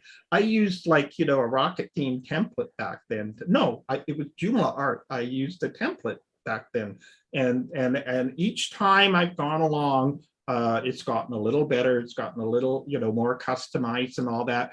Now it's like, oh my goodness, it's like being let loose in a candy store. What am I going to do now? You mentioned things like pages. That's a technology that has been developed by a group of people, including a former founder of the Joomla project. It's amazing. It's just like, oh my goodness, I have so many decisions to make. Which way am I going to go? It's actually going to be awesome. And some of the things that people showed today were brilliant. Like, you could have spent an hour on one item. Like, oh my goodness, the template plugin snippet thing inside your content. That in itself is like, yes, you could kind of do that with Joomla 3, but oh my goodness, this is like, imagine the sophisticated sections that you can just snippet and throw in, templates that you could do for your clients and stuff. Brian's session, every single item that he talked about, the accessibility part, oh my goodness, we could talk about this for like an hour or more, all on its own. There's just so many really, really good things. So if you're not excited about Joomla 4, all you need to do is go and listen to some of these things that people have been presenting today, and you're just going to be blown away by each and every piece of it. And I think we're going to see the rise of Joomla 4, like it's, and we're bringing, you made a great point, we're bringing the Joomla 3 community along, whereas I think in the past what happened is that Joomla had to start all over again because it was difficult for a lot of people to make a leap, from Joomla 1.5 to make a big leap to get to the most recent one. So I think we lost a lot of our community and users then. I think our chances of bringing our Joomla 3 community forward are fantastic. So we're not necessarily reinventing the whole Joomla brand all over again. So generally, Joe, now for the business, what's the Joomla 4 strategy? How will you increase awareness with because traditionally, I remember, generally when it's a migration, it's always a hard communication with the customer because they're not sure what is it in it for them. And it's a hard conversation to have sometimes if the benefits that the new version is bringing doesn't really bring much for their use case. So how do you plan to sell Joomla 4? So each individual client has a different business model and a different purpose for their website. And, they're really not wanting cookie cutter solutions. They want custom solutions. They want something that is relevant to them. I don't need this. I want that, right? And I think for the businesses that are out there, including mine, is that the better you know your existing clients and what their needs are, the more you're able to show them what the future can be for them and get them excited about it. So as a salesperson, anybody that's been in sales knows that the easiest sale is your existing client. If you've got a really good product, and if you've got something of value to offer that they like already, then to show them, the future and what's available, that's an easy sell. So my existing clients are going to be the immediate beneficiary of what Joomla 4 can do for them. And the way that I think that I'm going to approach it is that I'm going to create personally for myself little Joomla 4 distributions that are examples based on what that individual customer does frequently or the most important things they do. So I'm not going to just show them, everything that Joomla 4 can do. I'm going to show them the things that Joomla 4 does that they would like for themselves, and show them a custom back end administrator, user experience that makes it look like the whole Joomla 4 team did this all for you. They did this to cater to you. And that's how much they care about your user experience. So, even though there's so many things that you use a website for, I think there's enough inherent in Joomla 4 that you can pick the things that are very relevant, that can cater to the customization of the user experience. Like I took Joomla 4, the last release candidate was at release candidate 6, and in no time flat, I completely customized the back end, the admin, including the messages on it, the colors of it, everything, to make it look like this is like a homemade, cake that was made only with you in mind. And I'm thinking, oh my goodness, so-and-so's going to love this. These people are really going to benefit from that. So that's how I'm going to do it. I'm not going to try and be all things to all people. I'm going to go, okay, I'm picking this. This is what they do. This is what they need. This is what they want. This is what's important. These are the things they like. Now I'm going to put this together in an experience for them using Joomla 4. And they're just going to go, wow, this is actually really cool. And that's how I'm going to approach it. And I think that's amazing. I think that's amazing strategy. You are effectively going to be using the power of Joomla to show off Joomla, being able to rapidly prototype and customize and curate an experience. And that's your sales strategy. That's amazing. Yeah, there's most of my clients are not going to use the workflow because they don't have that. They're not big. But that'll be perfect for the ones that are organizations that do have multiple people involved in the approval process, and that'll be perfect for them. So I won't need to show that part, and why would I? And I think this is going to be easy, a lot easier to get people to move forward than ever before. And what's wonderful about this is that for me, we could actually be working with the Joomla 3 clients, with their Joomla 3 websites, what we've been doing for them all along, and then on the back end saying, okay, we have this project that we're working on together. We're going to make this perfect for you. And so we're going to be able to go from where you are to where you want to be. And so we're already engaging in a project with them, just like that, right? And I can't even imagine. I think it's going to be fantastic for agencies and for freelancers, for entrepreneurs. So the people that are just learning Joomla, this is a lot of stuff to put on their plate. And so I think people are going to be looking for the ones that are the most knowledgeable about Joomla 4. So how do I get to where I heard Joomla can do this? How do I get to where I want to be when I'm, like I was way back in 2005, when I basically was a Joomla newbie. I didn't know anything, but I knew this person, I knew that person, I knew that company. There's Joomla web-based companies around the world that do amazing things, and these become resources for my clients.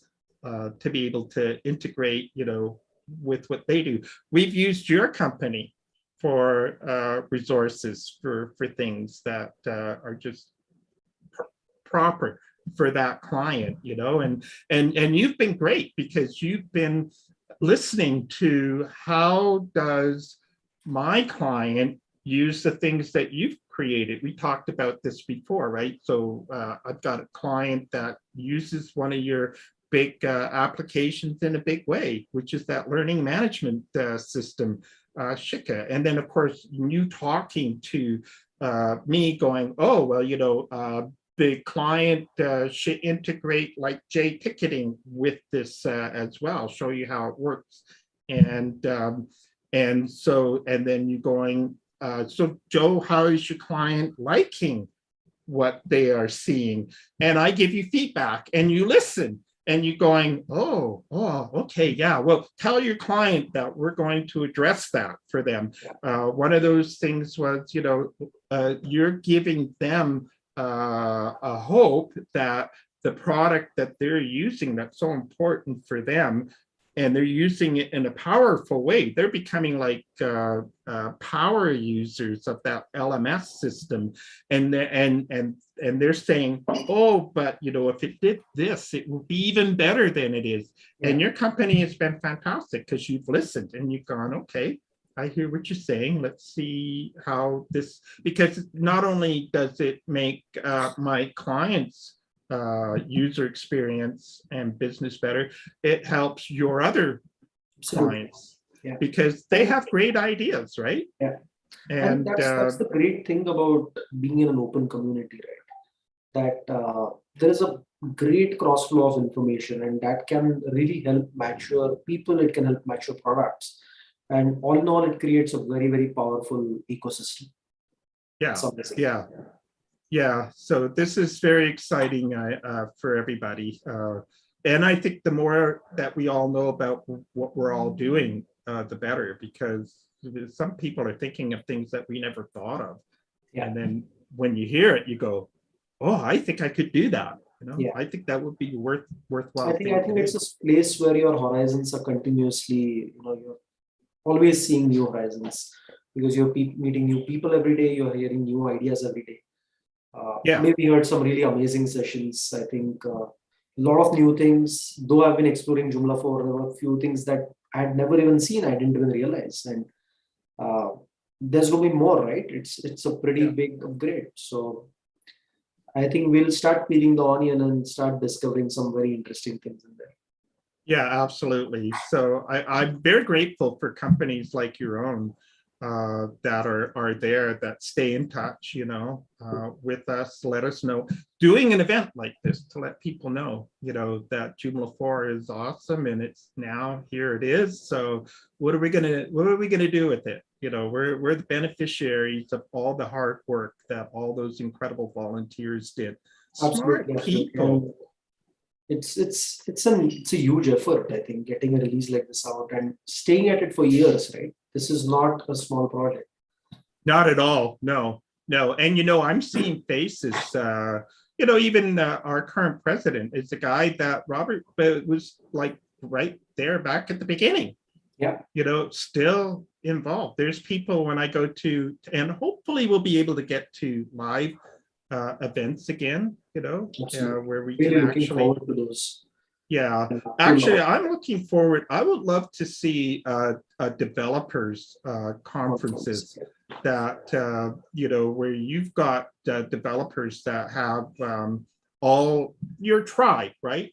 That can get together and say, this is, what we're doing on, somebody said, well, this is what we're doing, and being able to collaborate that way. I think the Joomla community has been great for, say, the integrators and the end users and fun, but I would surely love to see a developers community that is even greater than what we see at the users community, because it really benefit the users community. I see these two as separate entities, to be honest with you. Yeah, because instead of trying to always mix it. Yeah, absolutely. I think each of those different users of Joomla can bring something very different to the table and take away something different.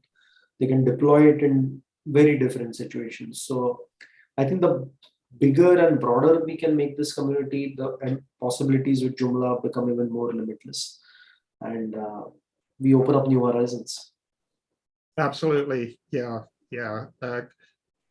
It's going to be a really interesting year. So Joomla 4 is out today. Yeah. After we're finished here today, I'm going to go and update my release candidate site to the official stable release, and I'm officially a Joomla 4 guy, right? Yeah. And I have a test site that I've kept around since the beta days to keep testing, and that's going to get an upgrade as well. So, yeah. Oh yeah. So it's exciting part, and it's really great that you've stayed in this community. But you know what? I think the reason you did is because you know how incredible things are under the hood, you know, so to speak, with Joomla. It really is incredible. For those that know, it really is incredible. So it gives me an incredible amount of comfort to know that smart people, brilliant people. I mean, I see some of the things that people code. I look at back-end code, and some of it I don't even understand, but I go, wow, this is absolutely amazing, you know, what people are doing.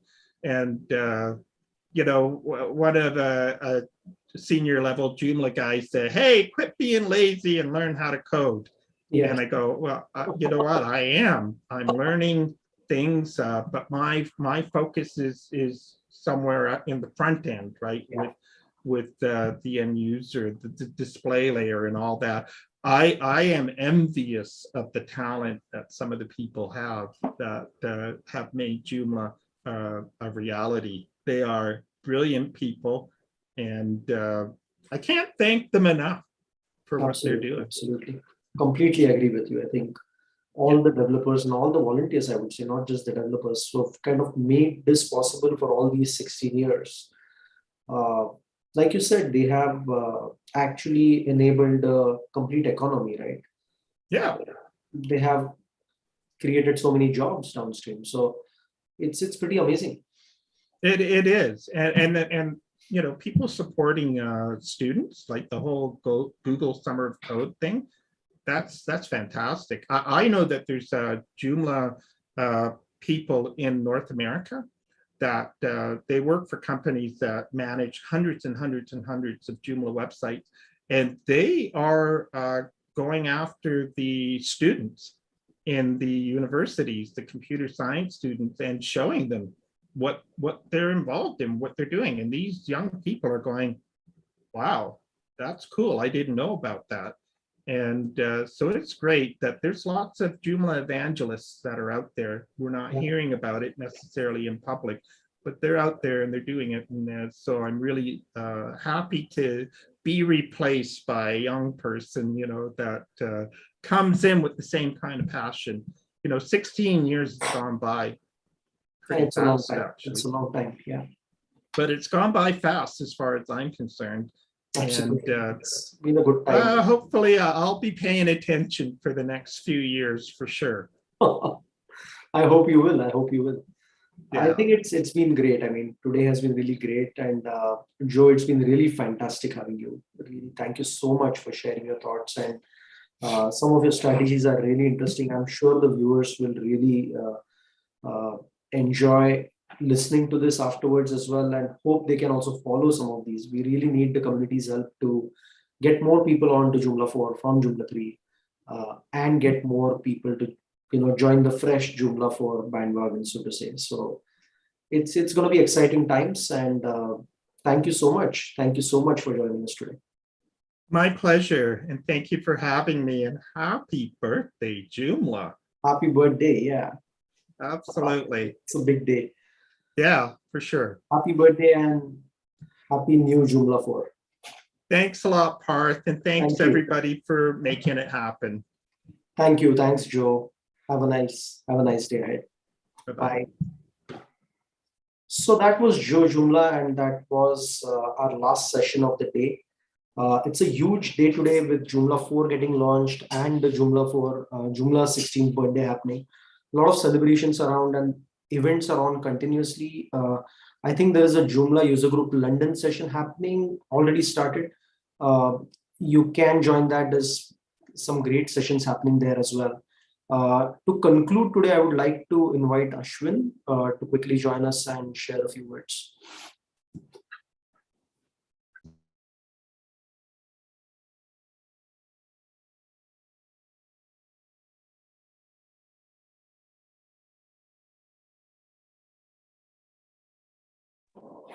Hey, hi everybody. Hi everybody. Yeah, I think well, it's been an amazing last few hours. I've been in the office, listening to all the speakers speak in. I think a lot of new things to be learned. I mean, a lot of stuff that I didn't know about Joomla 4, got to know about that. I think started up. Sorry. So we started off with a lot of speakers. I think Patrick, Brian, Alex. I think all of them had really great stuff to kind of let us know on the tech or the feature side. And I think the other sessions, Joe, I think the business side, definitely some great sessions. And I think I think a lot of interesting projects coming out in Google Summer of Code. I did mentoring for a few years. So I think as every year the projects are really cool. I'm just hoping a lot of them make their way to the actual core. So that's cool. Looking forward to the next installment of Summer of Code as well. So I think things are looking pretty cool. I mean, all of us are excited here.